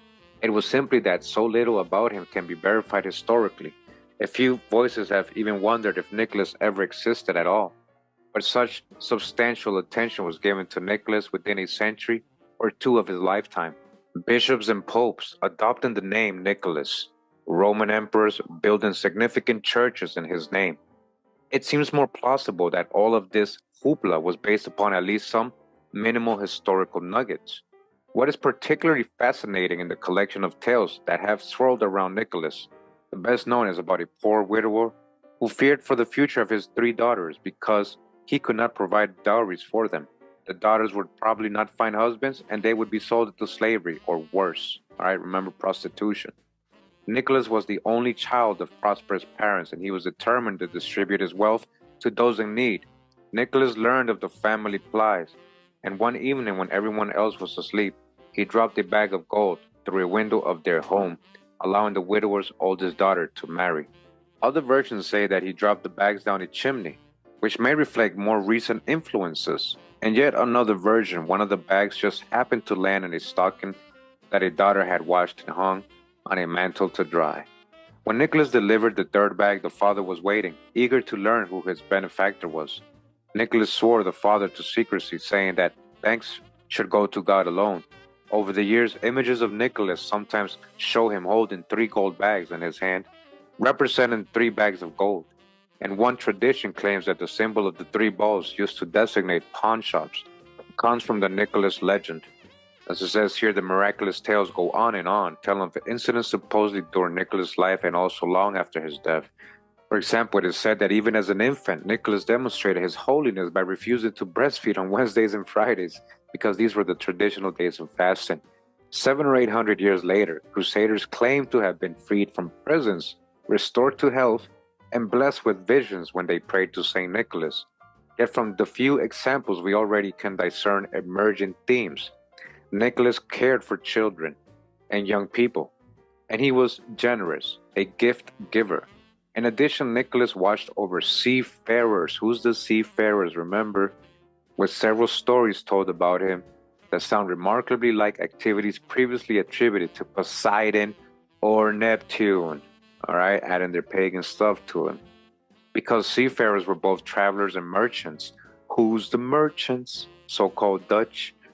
Nicholas also became the patron saint of travelers in general, and merchants and bankers, and even pawnbrokers, all right? Who had all these professions? Did somebody say Sephardic Jews? Indeed, journalist Tom Flynn has exclaimed that Nicholas became the patron saint of damn near everything.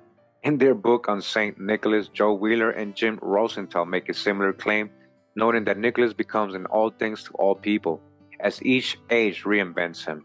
So it's going to get into his feast, December 6th, which we already read. It starts explaining his story, how it starts spreading throughout Europe. I'm not going to read all that. We're going to skip through all that. If you guys want to check all this reading out, make sure to get, the book yourself, read it. It's free online. Now, because we are talking about New York and the so-called Dutch, right here, this part says St. Nicholas observances and traditions varied from country to country with too many examples to summarize here, right? That's why we skipped over it. The Netherlands provides an especially notable case, right? So-called Dutch, because much of its patterns still continues today. By the 1300s, St. Nicholas already was well known in Dutch and Flemish culture. In 1516, the Netherlands fell under Spanish control. Some years after the Spanish had conquered southern Italy, including Bari, and after they had pushed Arab rulers out of Spanish territory. This was an expansive era for Spain, the general period when Columbus sailed to the Americas, and Spain valued the Netherlands as an important trading center.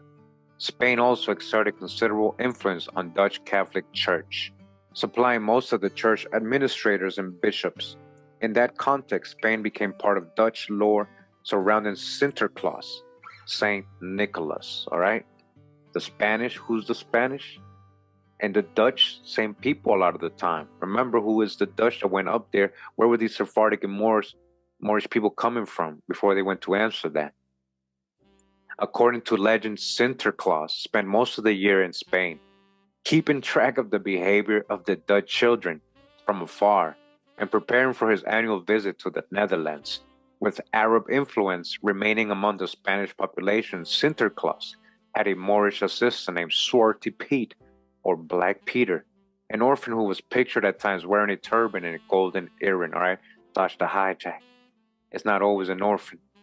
Alternative explanations for his dark skin were that it was soot from sliding down chimneys, or that he was a representation of the devil, who St. Nicholas was able to conquer and force into his service.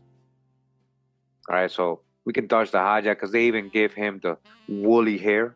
So does sliding down a chimney give you woolly hair too?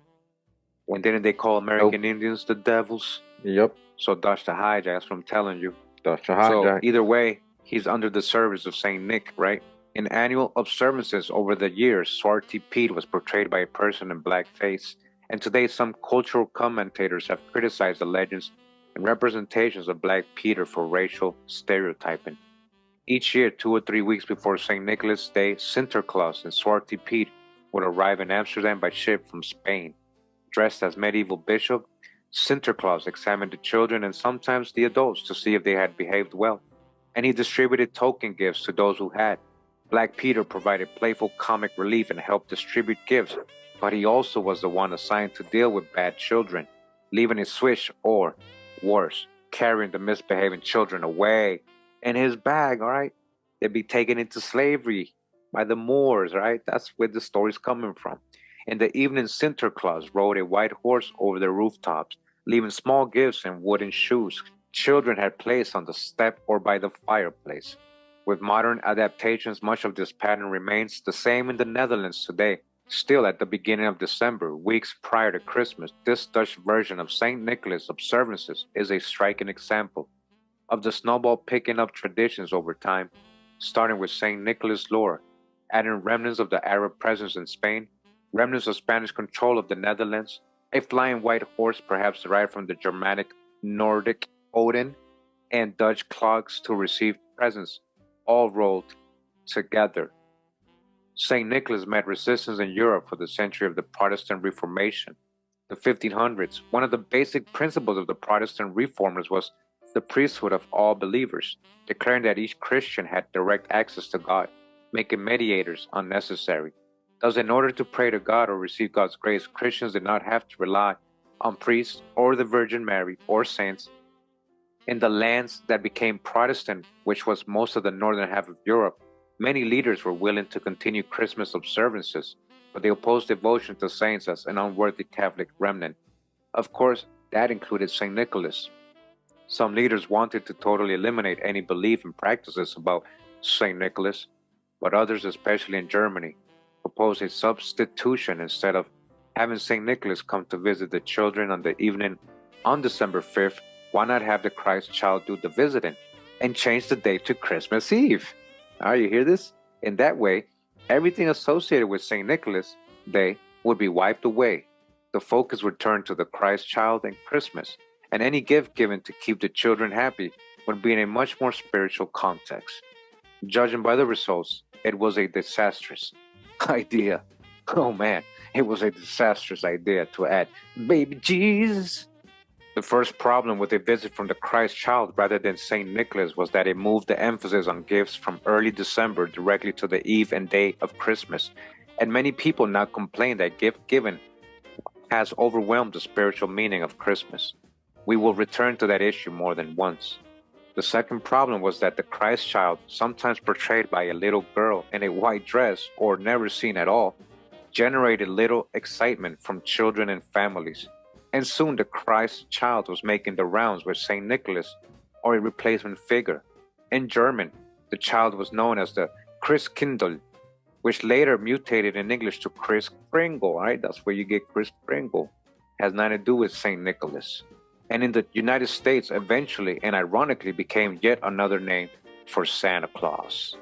The third problem was that the adult figures who emerged to replace St. Nicholas were often drawn from pre-Christian Midwinter folklore that bothered some Protestants even more.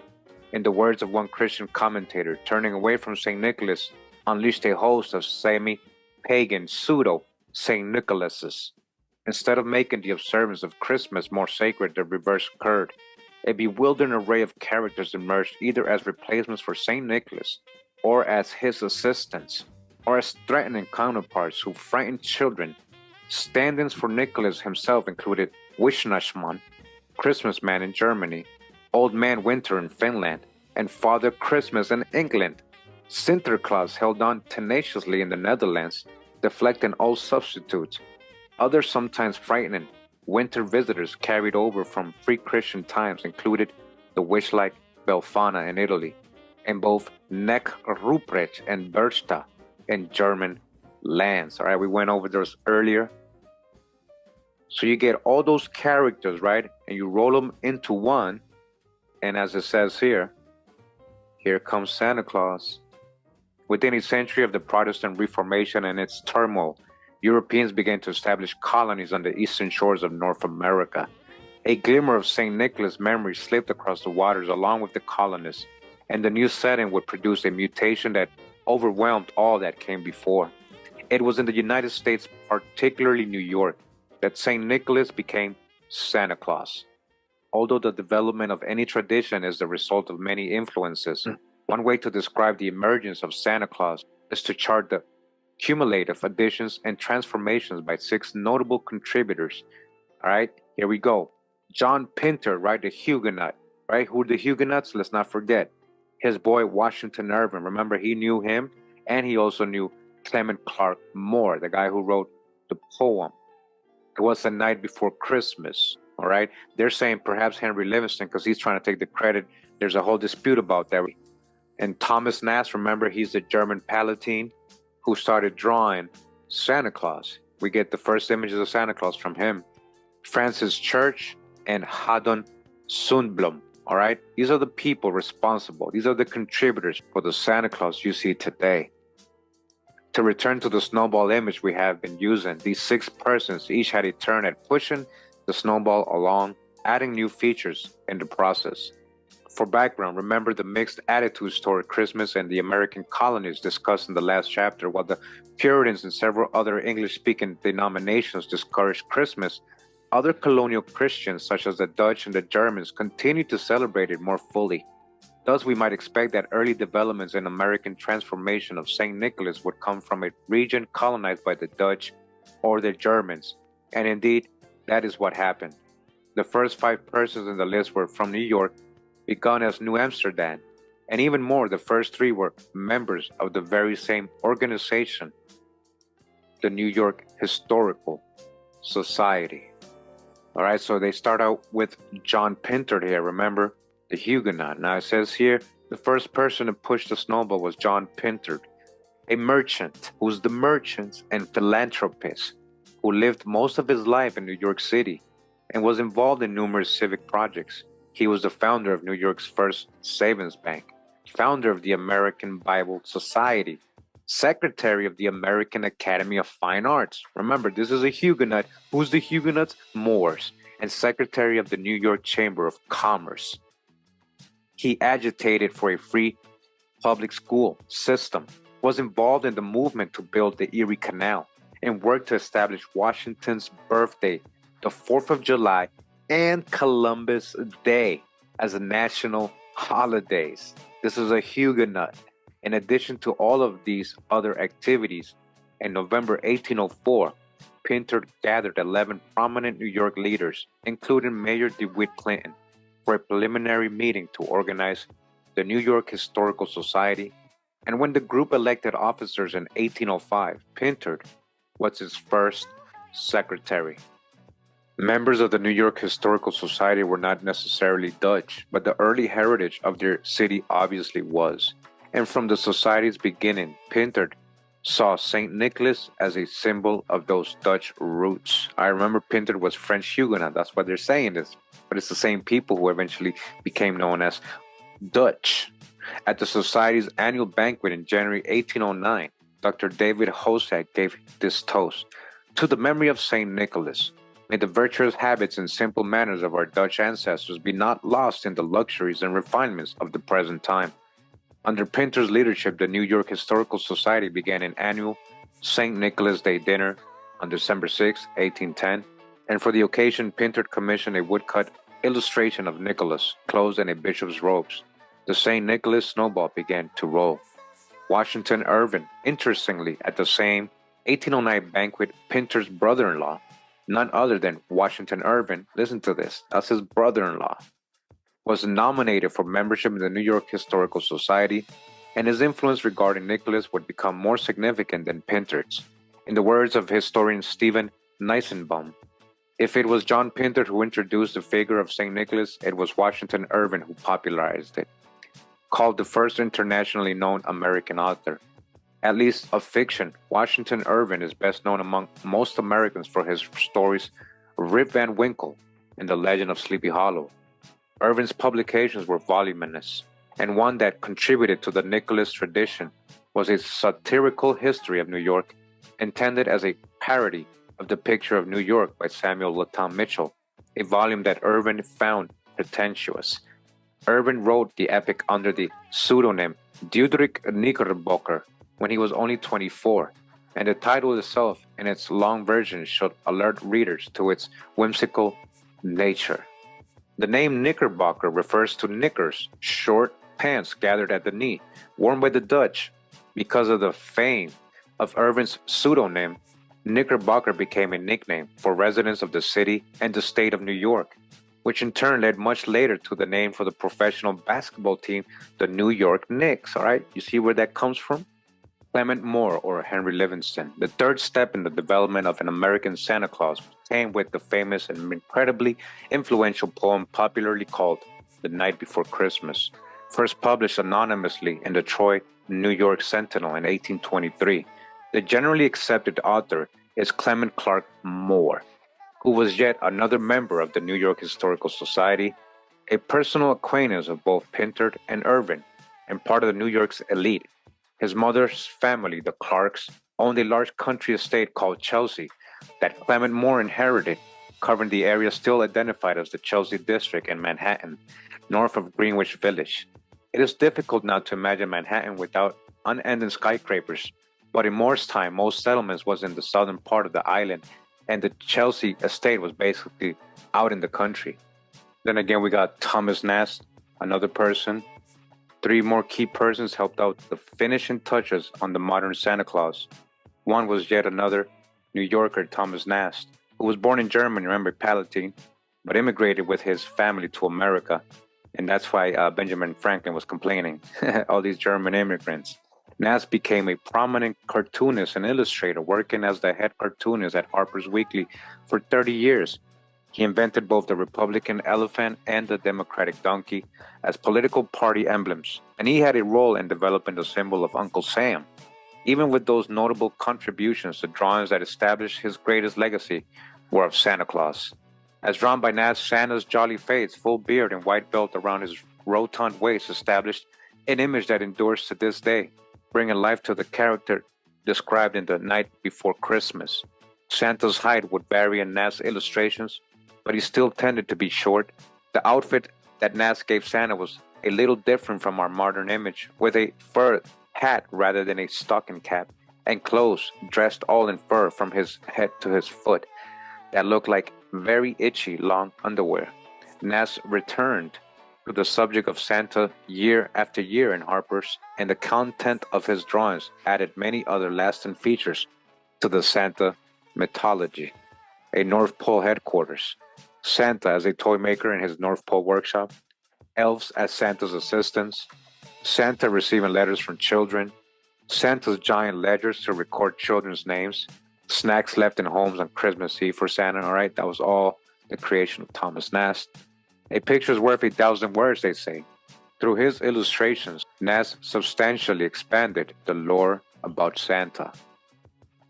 So they go on to tell you that Francis Church, another big contributor, the New York Sun for something they did and published, the Times Magazine, they all these things, making it popular. Haddon Sundblom, he was another artist.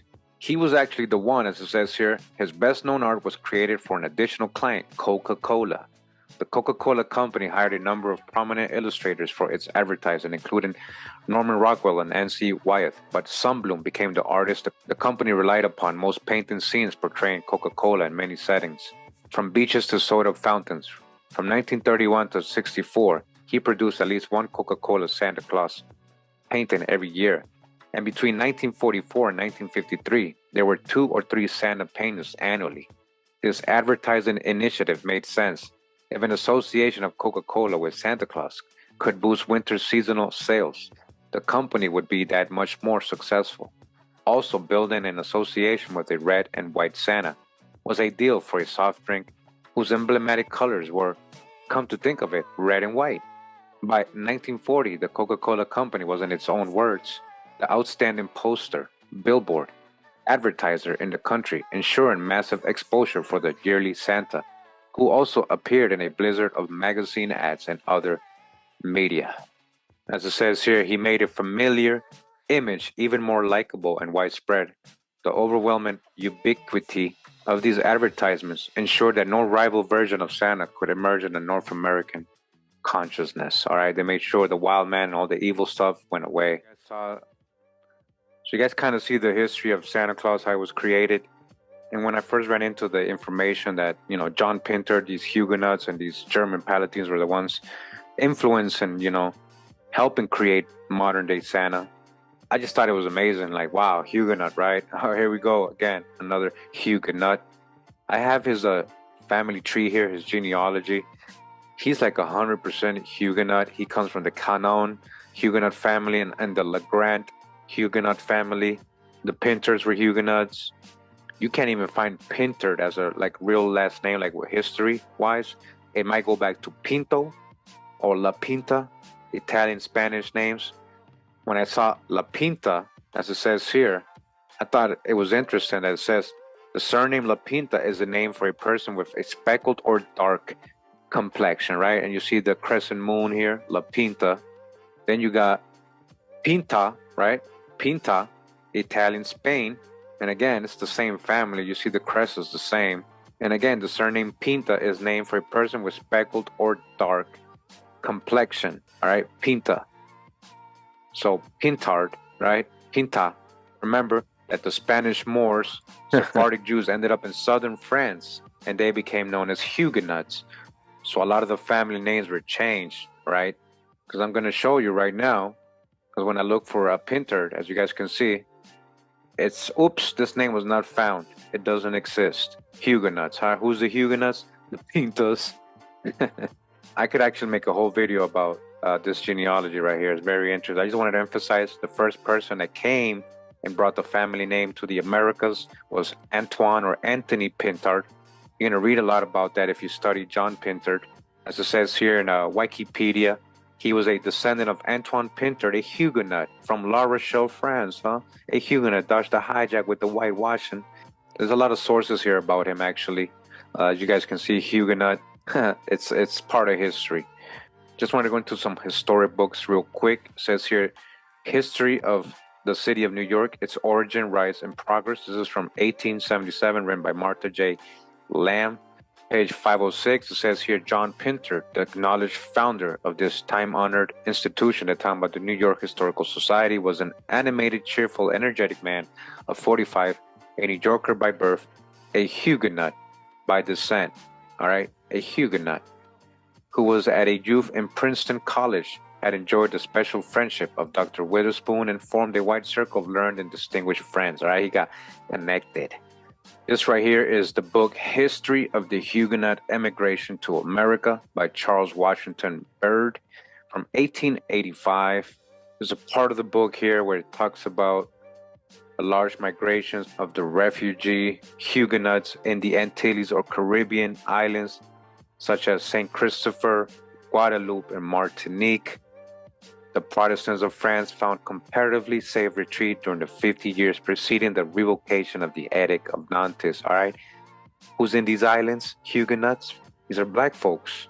It was among these islands of the French West Indies that many of the Huguenot families that came at a later date to Massachusetts, New York, and South Carolina found homes before the revocation of the Edict of Nantes, all right? You guys understand the history that they never told you? We got black Europeans, black so-called French. These are Huguenots. A lot of these have Spanish and Portuguese ethnicity. They were fleeing and religious persecution. They were refugees. They were heading.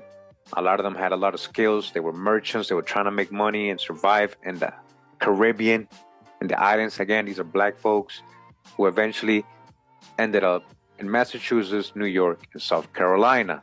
A little bit ahead, it says larger numbers settled on the island of St. Christopher.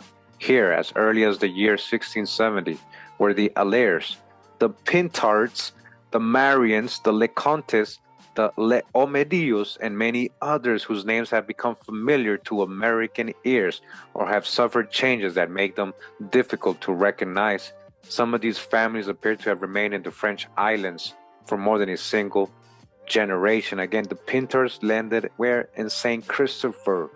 And we can confirm down here on the list, Antoine Pintard, right here.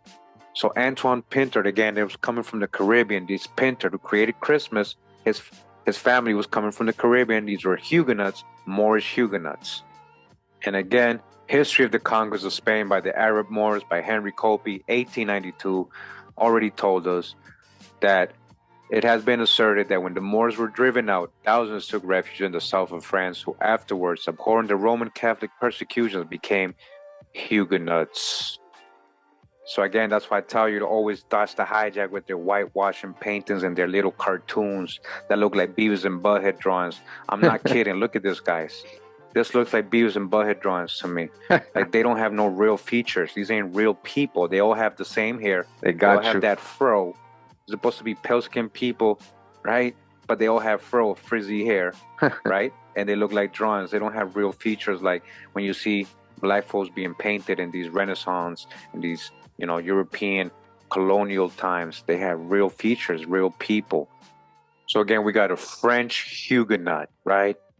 And what more, who helped in the creation of modern-day Santa Claus. It seems that in the construction of the literary character Jesus Christ, the Roman authors borrowed religious concepts not only from Judaism, but also from other gods and religions that they knew.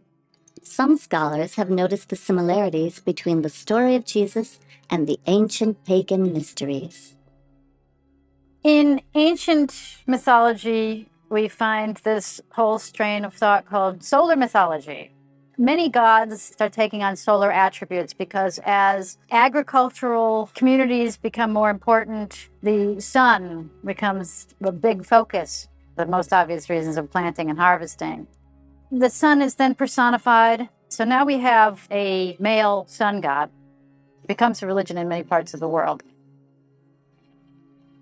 Christianity usurped a tremendous amount of sun worship. Some of us are saying that this was a sun god turned into a Jewish man.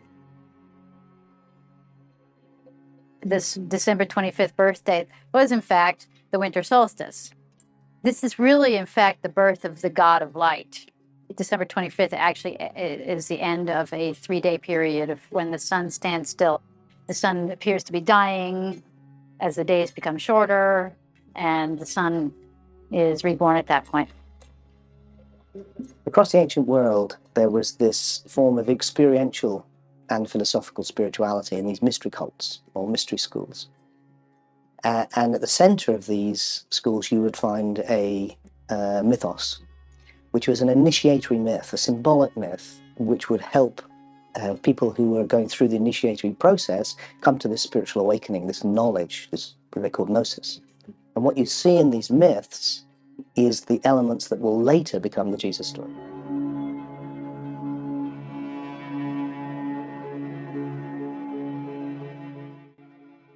It is a story everyone knows. After a rude refusal by a local innkeeper, Mary and Joseph bedded down in a barn in Bethlehem.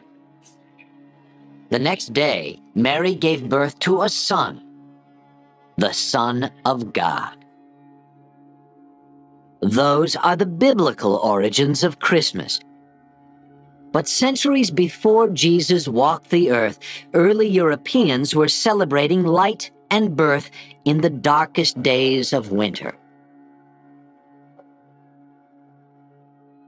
In the Norse country, this winter celebration was known as Yule. Around December 21st, the winter solstice, fathers and sons would drag home the biggest log they could find and set it on fire. The Yule log warmed, but it also looked ahead. Each spark was said to represent a pig or calf to be born in the spring. Also dragged inside were evergreens, the one plant that could make it through a Norse winter. Evergreens proved that life persisted in this dark time. There's a natural attraction to that which lives through the winter when one is struggling to survive through the winter. The evergreen is that part of nature that seems impervious to the coming of winter and the diminishing of the sun. And so it's an absolutely natural symbol, one which I think you react to almost without thinking about. For as long as the Yule log burned, about 12 days, feasting and revelry reigned supreme. In fact, this was one of the few times that meat was abundant, since cattle had just been slaughtered for the long winter. There is a necessity to kill most of the cattle, because you can't keep them alive over the winter when there's nothing to feed them on. You keep a few alive for breeding. But there is an opportunity for a great blowout, for a great feast. Time to party. The party raged inside in defiance of winter's deadly howl. There is a spooky feel about the northern Yuletide festivals. You may be all right there in the hall with the blazing fires, but outside there are demons, there are spirits. In Germany, the pagan god Odin lent his name to this midwinter holiday. Early Germans were terrified of Odin, whose nocturnal flights decided who would prosper or perish in the coming year. Later, we'd see another Christmas sky rider, Santa Claus. But for now, staying inside became the smartest choice at this frightening time of the year.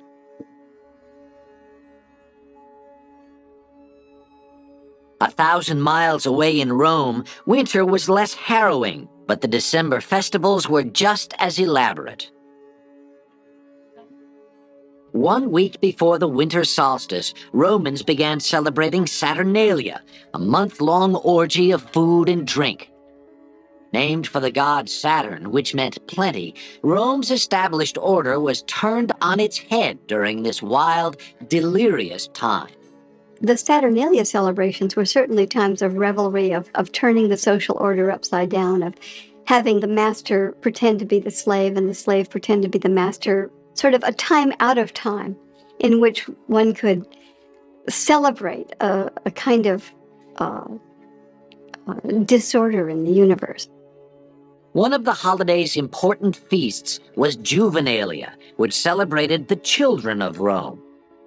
Although these early festivals are not necessarily about children particularly, but they are about fertility, children did have their particular place. The indulgence of children, of course, is very much a part of our modern Christmas, but it did have its place even in these ribald, drunken festivals that the Romans had. Among the upper classes in Rome, solstice celebrations were significantly more sober. Many influential Romans worshipped Mithra, the god of the unconquerable sun. To this small but powerful sect, the birthday of Mithra was the holiest day of the year. December 25th was the winter solstice in that part of the world, and it was also understood to be the birthday of the sun god, Mithra. And Mithra was said to be born from a rock. Shepherds came to worship him as he was an infant god born out in that pastoral place in the fields. And many of those stories, of course, have come into Christian tradition. While Romans were worshiping the sun god, a new religion was taking hold throughout the empire. At first, Christians didn't celebrate the birth of Christ. His resurrection was the essential fact of the new religion. By the 4th century, however, the question of the holy birth became impossible to ignore. There were questions within the church about how to even imagine Jesus. Some people believe that Jesus was purely a spiritual emanation of God, and others believe that Jesus must have actually appeared on earth, and so the decision to celebrate Jesus' birth meant that Jesus was actually a human or a human form. For Christians, the fact of his birth was settled, but the date remained a mystery. The Bible doesn't mention exactly when Christ was born, but certain facts suggest it probably was not in December.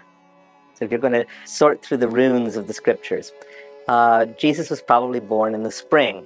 If the shepherds are out in the fields watching their flock by night, we're not talking about one of the cold spells at the heart of winter. If pagan Rome was already celebrating the birth of Mithra on December 25th, it seemed natural to honor the birth of the Christ child at the same time. By the 4th century, the Church made it official. December 25th was declared the feast day of the Nativity. And of course, it's a very short step from the feast day of the risen sun, S-U-N, to the feast day of the risen sun, S-O-N. So, in a sense, it's a very good choice, and the symbolism is there because the feast day of the unconquered sun was about fertility, about birth, and so obviously is the Christian Christmas. The Church knew it could not outlaw the pagan traditions of Christmas, so it set out to adopt them. The evergreens traditionally brought inside were soon decorated with apples, symbolizing the Garden of Eden. These apples would eventually become Christmas ornaments. And holly, a traditional midwinter decoration, was recast to represent Christ's crown of thorns. People already had their own agenda for this season, and that agenda was not one that was really radically changed when the names got changed from non-Christian to Christian names. The church pretty much had a policy of live and let live. If people would call themselves Christians and do lip service to the birth of the Savior, then let them do anything that they wanted to do with it. But on the other hand, by assigning the nativity to that time of year, the church really gave up the opportunity to control the way that celebration took place. The tension between piety and revelry at Christmas would reach its logical and extreme conclusion in Puritan England, when the holiday would be considered so un-Christian it was done away with altogether.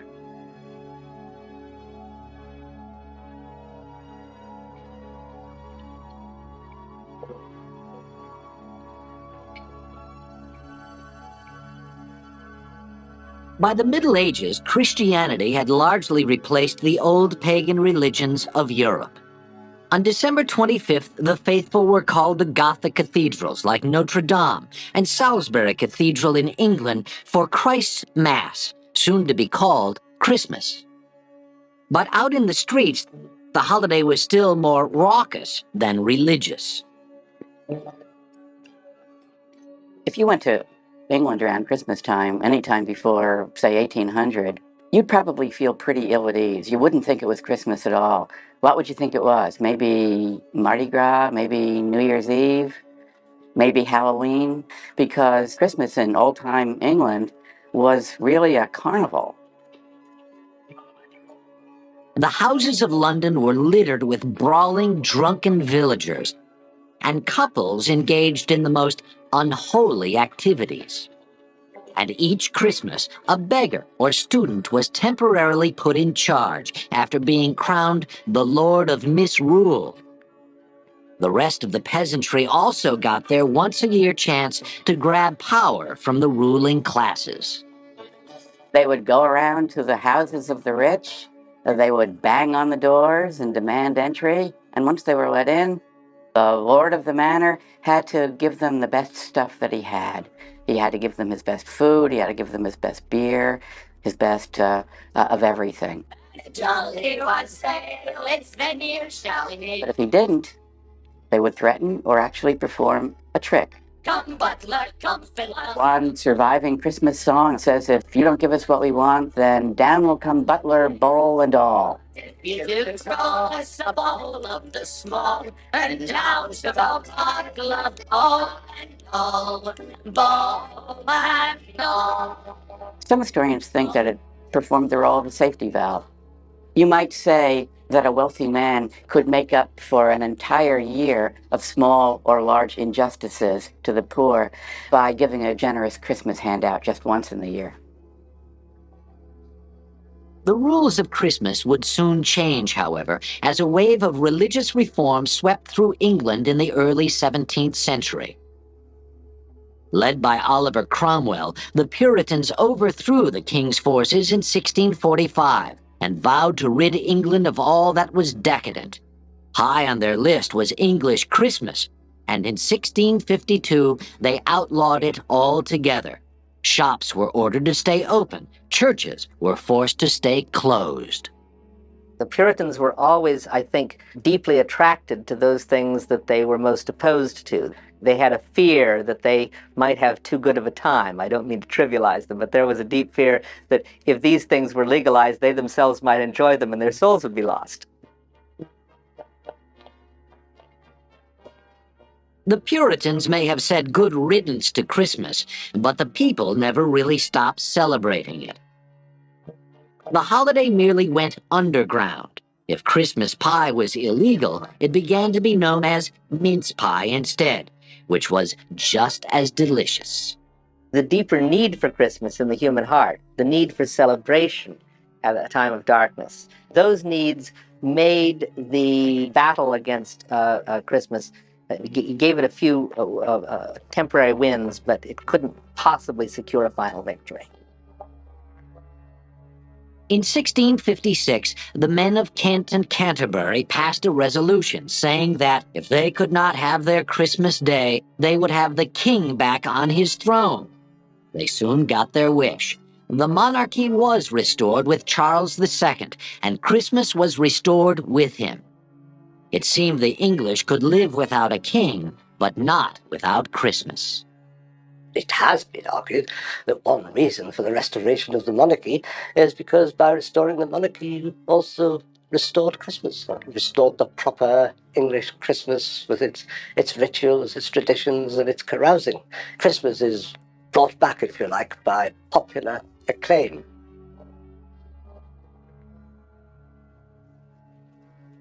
The fight against Christmas may have been lost in England, but the Puritans had high hopes for the new colonies in America. In 1620, a small group of separatists came ashore at Plymouth, Massachusetts. Even more orthodox than their English cousins, these men and women hoped to rid themselves once and for all of the Christmas scourge. In 1659, Puritans in Boston followed their English brethren in outlawing Christmas. Anyone caught exhibiting the Christmas spirit was fined 5 shillings. Like in England, however, Christmas remained impossible to contain. This 1719 Boston Almanac doesn't list a Christmas holiday, but it does recommend that in late December, you not let your children and servants run too much abroad at night.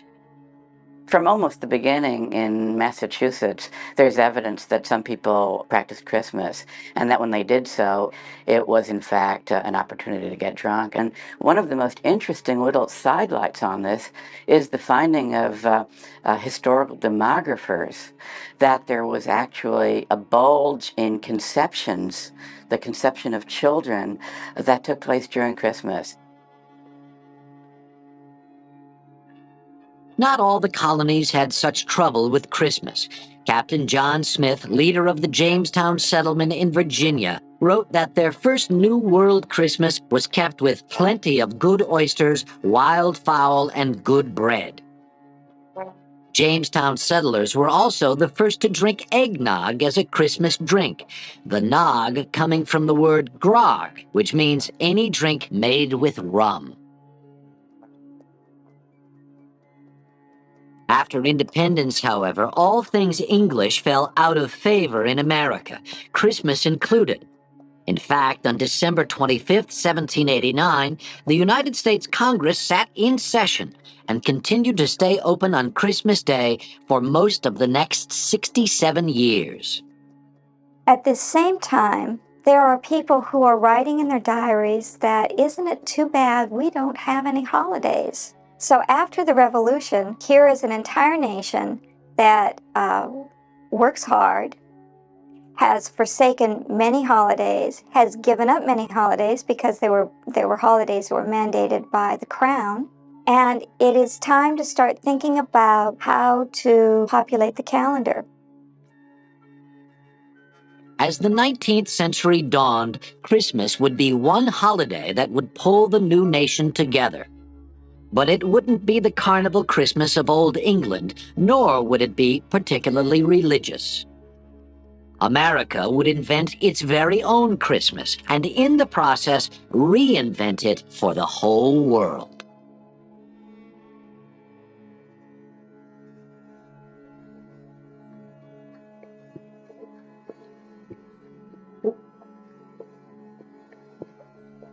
New York City, 1820.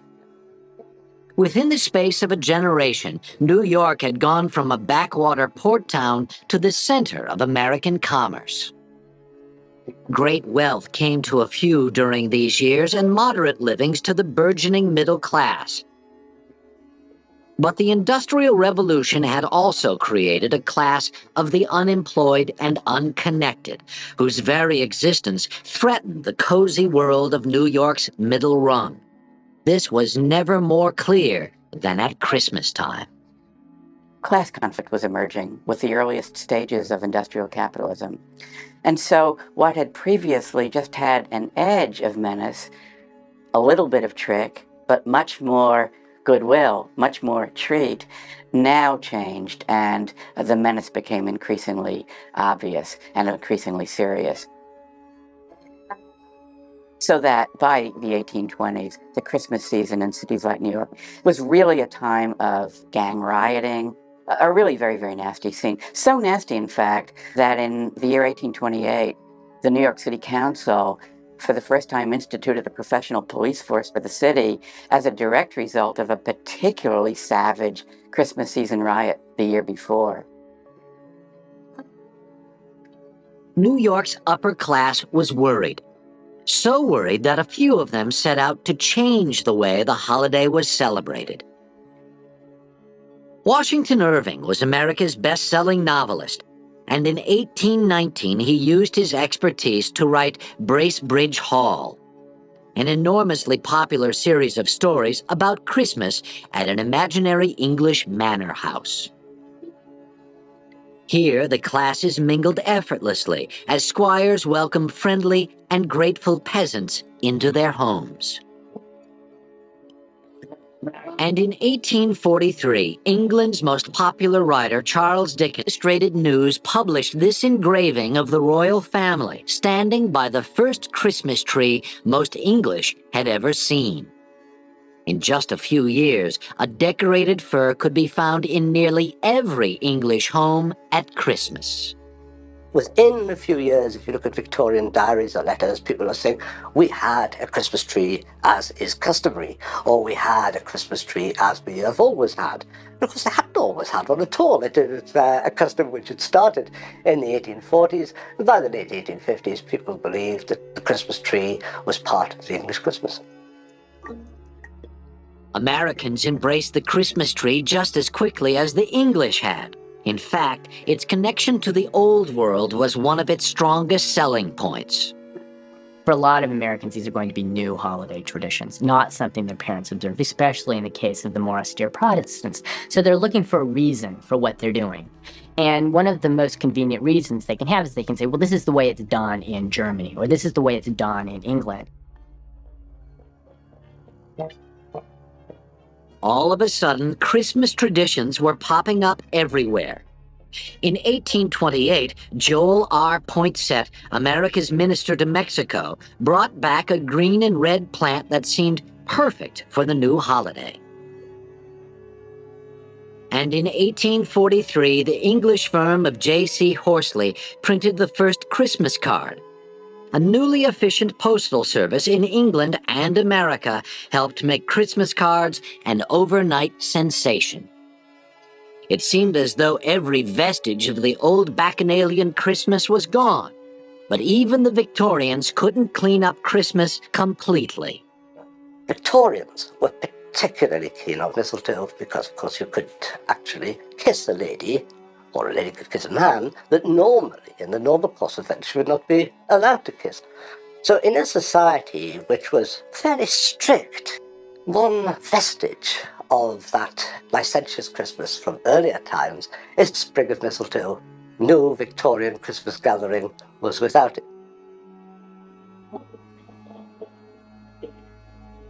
By mid-century, Christmas was everywhere in America, in the streets, in the homes, in the marketplace. The one place you could not find Christmas was in church. Most Americans were Protestant, and the Protestant church had ignored Christmas for years. But Protestant Victorians longed for official religion on this sacred day. What a number of them do initially is say, well, if we can't find a Christmas service in our Baptist church or our Presbyterian church, let's go see what the Catholics are doing, or let's go see what the Episcopalians are doing. And increasingly that puts pressure on these Latter-day Puritans to have Christmas services because there's a way in which lay people begin to expect it. Church services, mistletoe, and Christmas trees. America's new holiday now seemed firmly in place. But Victorian America had one last contribution to the Christmas season. A jolly elf who shimmied down the chimney would soon personify Christmas for generations to come. Here comes Santa Claus, right down Santa Claus Lane. We borrowed the Christmas tree from Germany and the Christmas card from England. But one Christmas icon was developed right here in America, Santa Claus. Hang your stocking, say your prayers, 'cause Santa Claus comes tonight.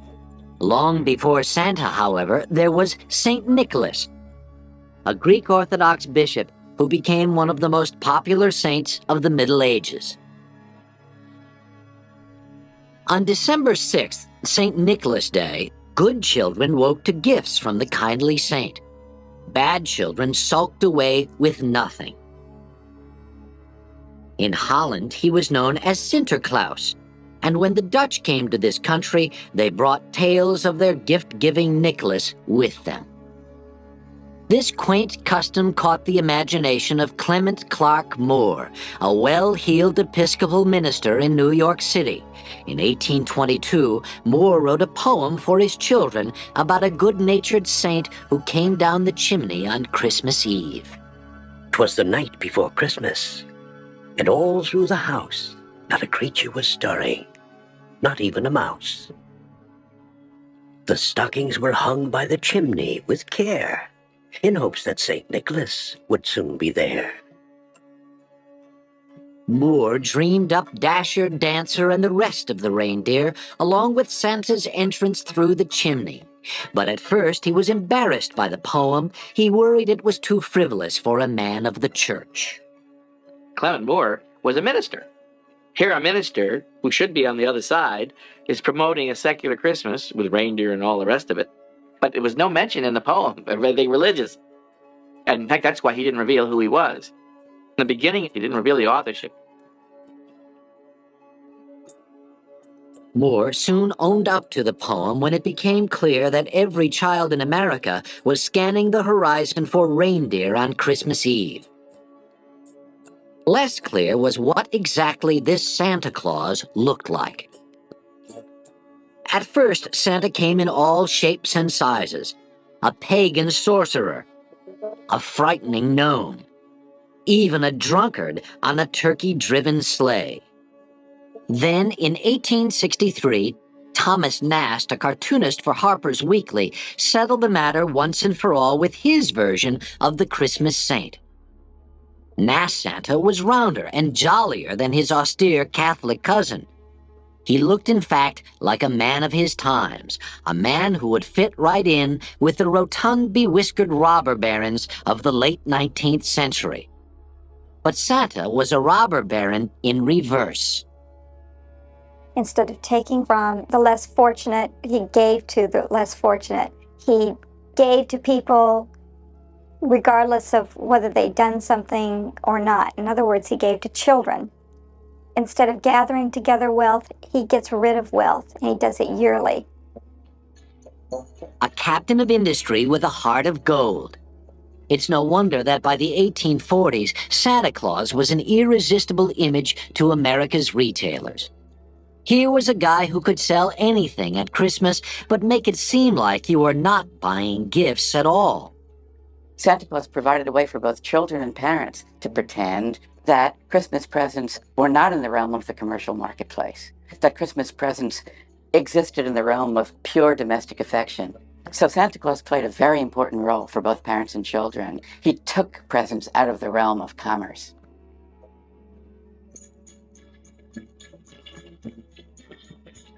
If the image of Santa could sell merchandise, retailers soon figured that a real-life Santa would boost sales even further.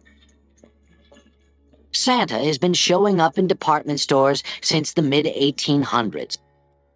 And since then, nothing has loomed larger to a child at Christmas than this annual pilgrimage.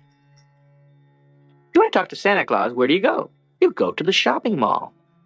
Now, this is strange for a saint to be living pretty much full-time in a department store. It doesn't bother Americans because we are, after all, a capitalistic society. It makes perfect sense for us to have our national saint in a department store.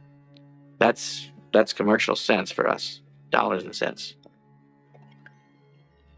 Author and humorist Gene Shepard immortalized this rite of passage in A Christmas Story, an autobiographical account of one boy's Christmas. You know, I've been thinking for weeks what I wanted for Christmas. I figured the best thing to do is to tell Santa Claus about that. And I looked up at that Santa Claus, and he had these big, watery blue eyes and a huge beard and all. And he's looking at me right in the eye. And he was so impressive that my mind went blank. Then what's your name, little boy? It's like if all of a sudden you're sitting on the president's lap. And he says, "What would you like me to pass in legislation, Sonny?" I mean, your mind's going to go blank. You can't remember any of this stuff.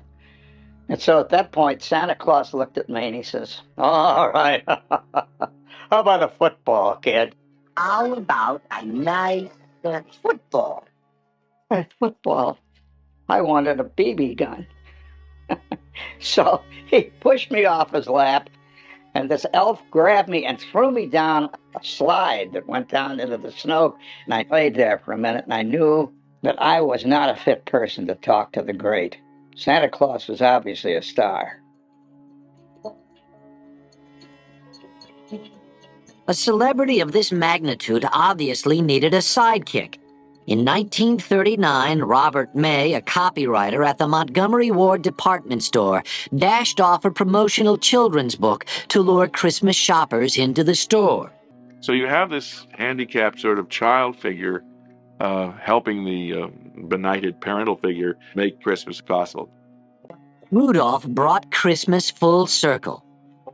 It was now the children who really made Christmas possible. Only they understood the meaning of this enchanted day. From Washington Irving to Montgomery Ward, a battle for Christmas had been fought and won by kids.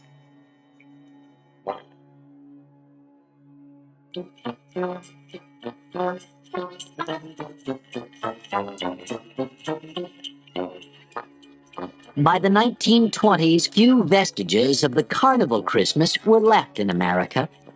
One exception was this Christmas parade in New York City, where a glimpse of Santa Claus was worth the all-day wait.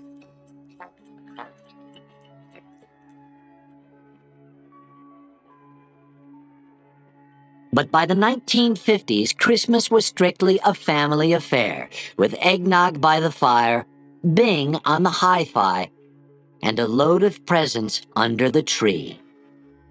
Nuts roasting on an open fire. Jack Frost nipping at your nose. Many thoughts with their eyes all aglow will find it hard to sleep tonight. The joy of opening up gifts is one of the things that makes Christmas what it is. He's loaded lots of toys. It's the mystery of all these packages. And And I think that's why we wrap them. Exciting. Have a package lying there with silver paper on it. You don't know what's in it.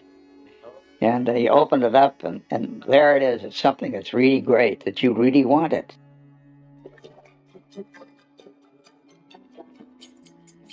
But to give presents, you have to shop for them. And shopping has long been at the heart of the Christmas season. Critics say this yearly buying frenzy obscures the real reason for Christmas, to celebrate the birth of the Christ child. Celebrating the birth of Christ and the gift that God gave us, as much as the gifts we give our children on Christmas Day. But she wants all the toys, right? I think a lot of it is more commercialized than when I was younger. I remember going to church and having family dinners being more of an important aspect of it. It's difficult because the children don't grow up realizing what the real meaning is. People say that Christ has been lost in Christmas. Implicit in that is the idea that Christ had ever been totally the center of Christmas. And as Christmas has been celebrated ever since it was instituted as a feast of the Nativity, there has always been other ritual, other ceremony, other activity associated with Christmas, in addition to Christ.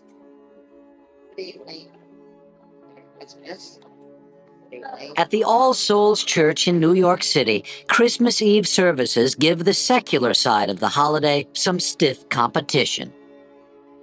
At All Souls, we sing carols.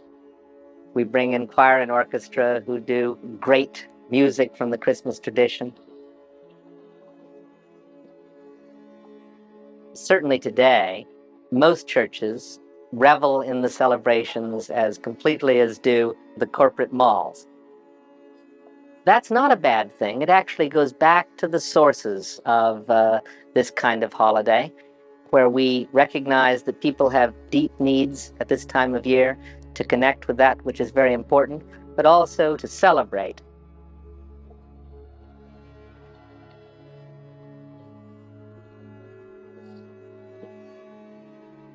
I think it's 50-60% of the population going to one kind of Christmas religious service or another. So clearly, a lot of people haven't lost sight of the religious meaning. But what seems to be the concern here is that there's a struggle, a competition over what the real meaning is, and a sense that the religious is not competing effectively with all these other competitors. But perhaps Christmas in America is more a combination of the sacred and the secular, and less a competition between the two. I think that if people had Christmas with just Christ in it, it would not be a holiday that would come out into the streets the way that it does, because the trees, the carols, the shopping, all of that becomes the cultural material that holds the religion in place.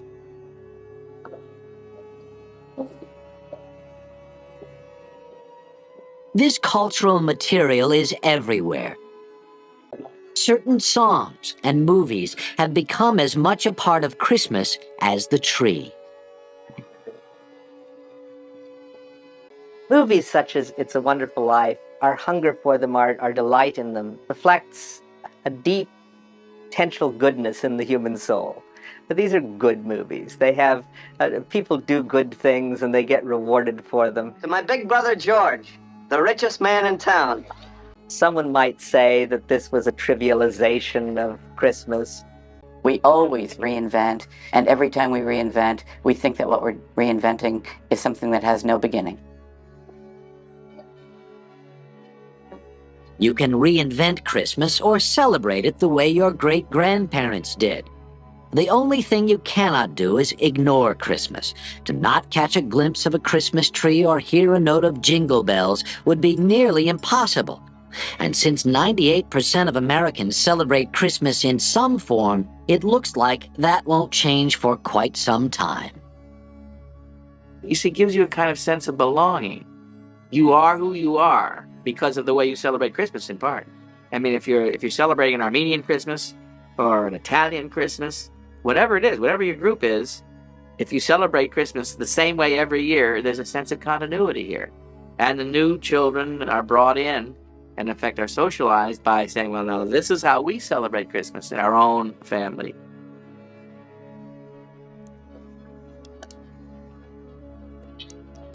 Something touches American somewhere down deep in his belly button about Christmas. He can't really explain what it is about Christmas that he enjoys so much. He just knows that when all those red and green lights go up, you know, on the street, and you see Santa Clauses walking around with their bells, there's something happens to you. You enjoy it.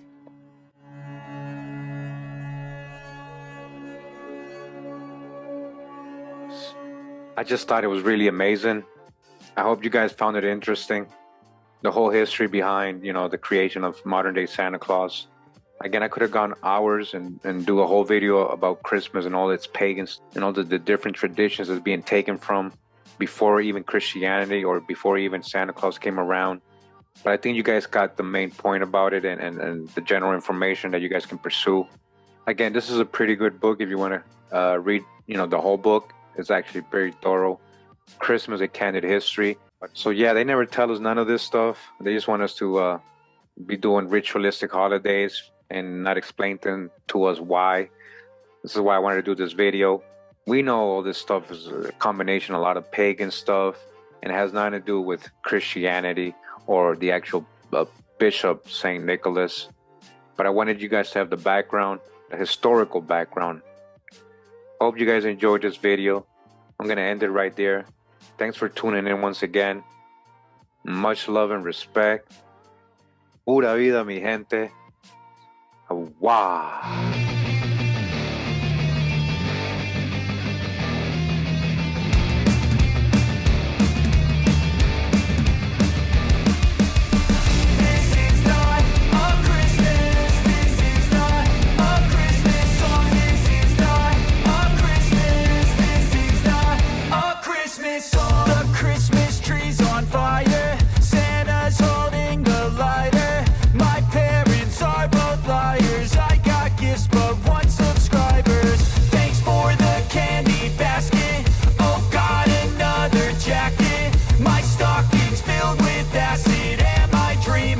Just happened. This is not a Christmas. This is not a Christmas song. This is not a Christmas. This is not a Christmas song. This is not a Christmas. This is not a Christmas song. This is not a Christmas. This is not a Christmas song. My neighbors compete to see who can put up more blinding lights. The kids all wish away the month 'cause they want presents in sight.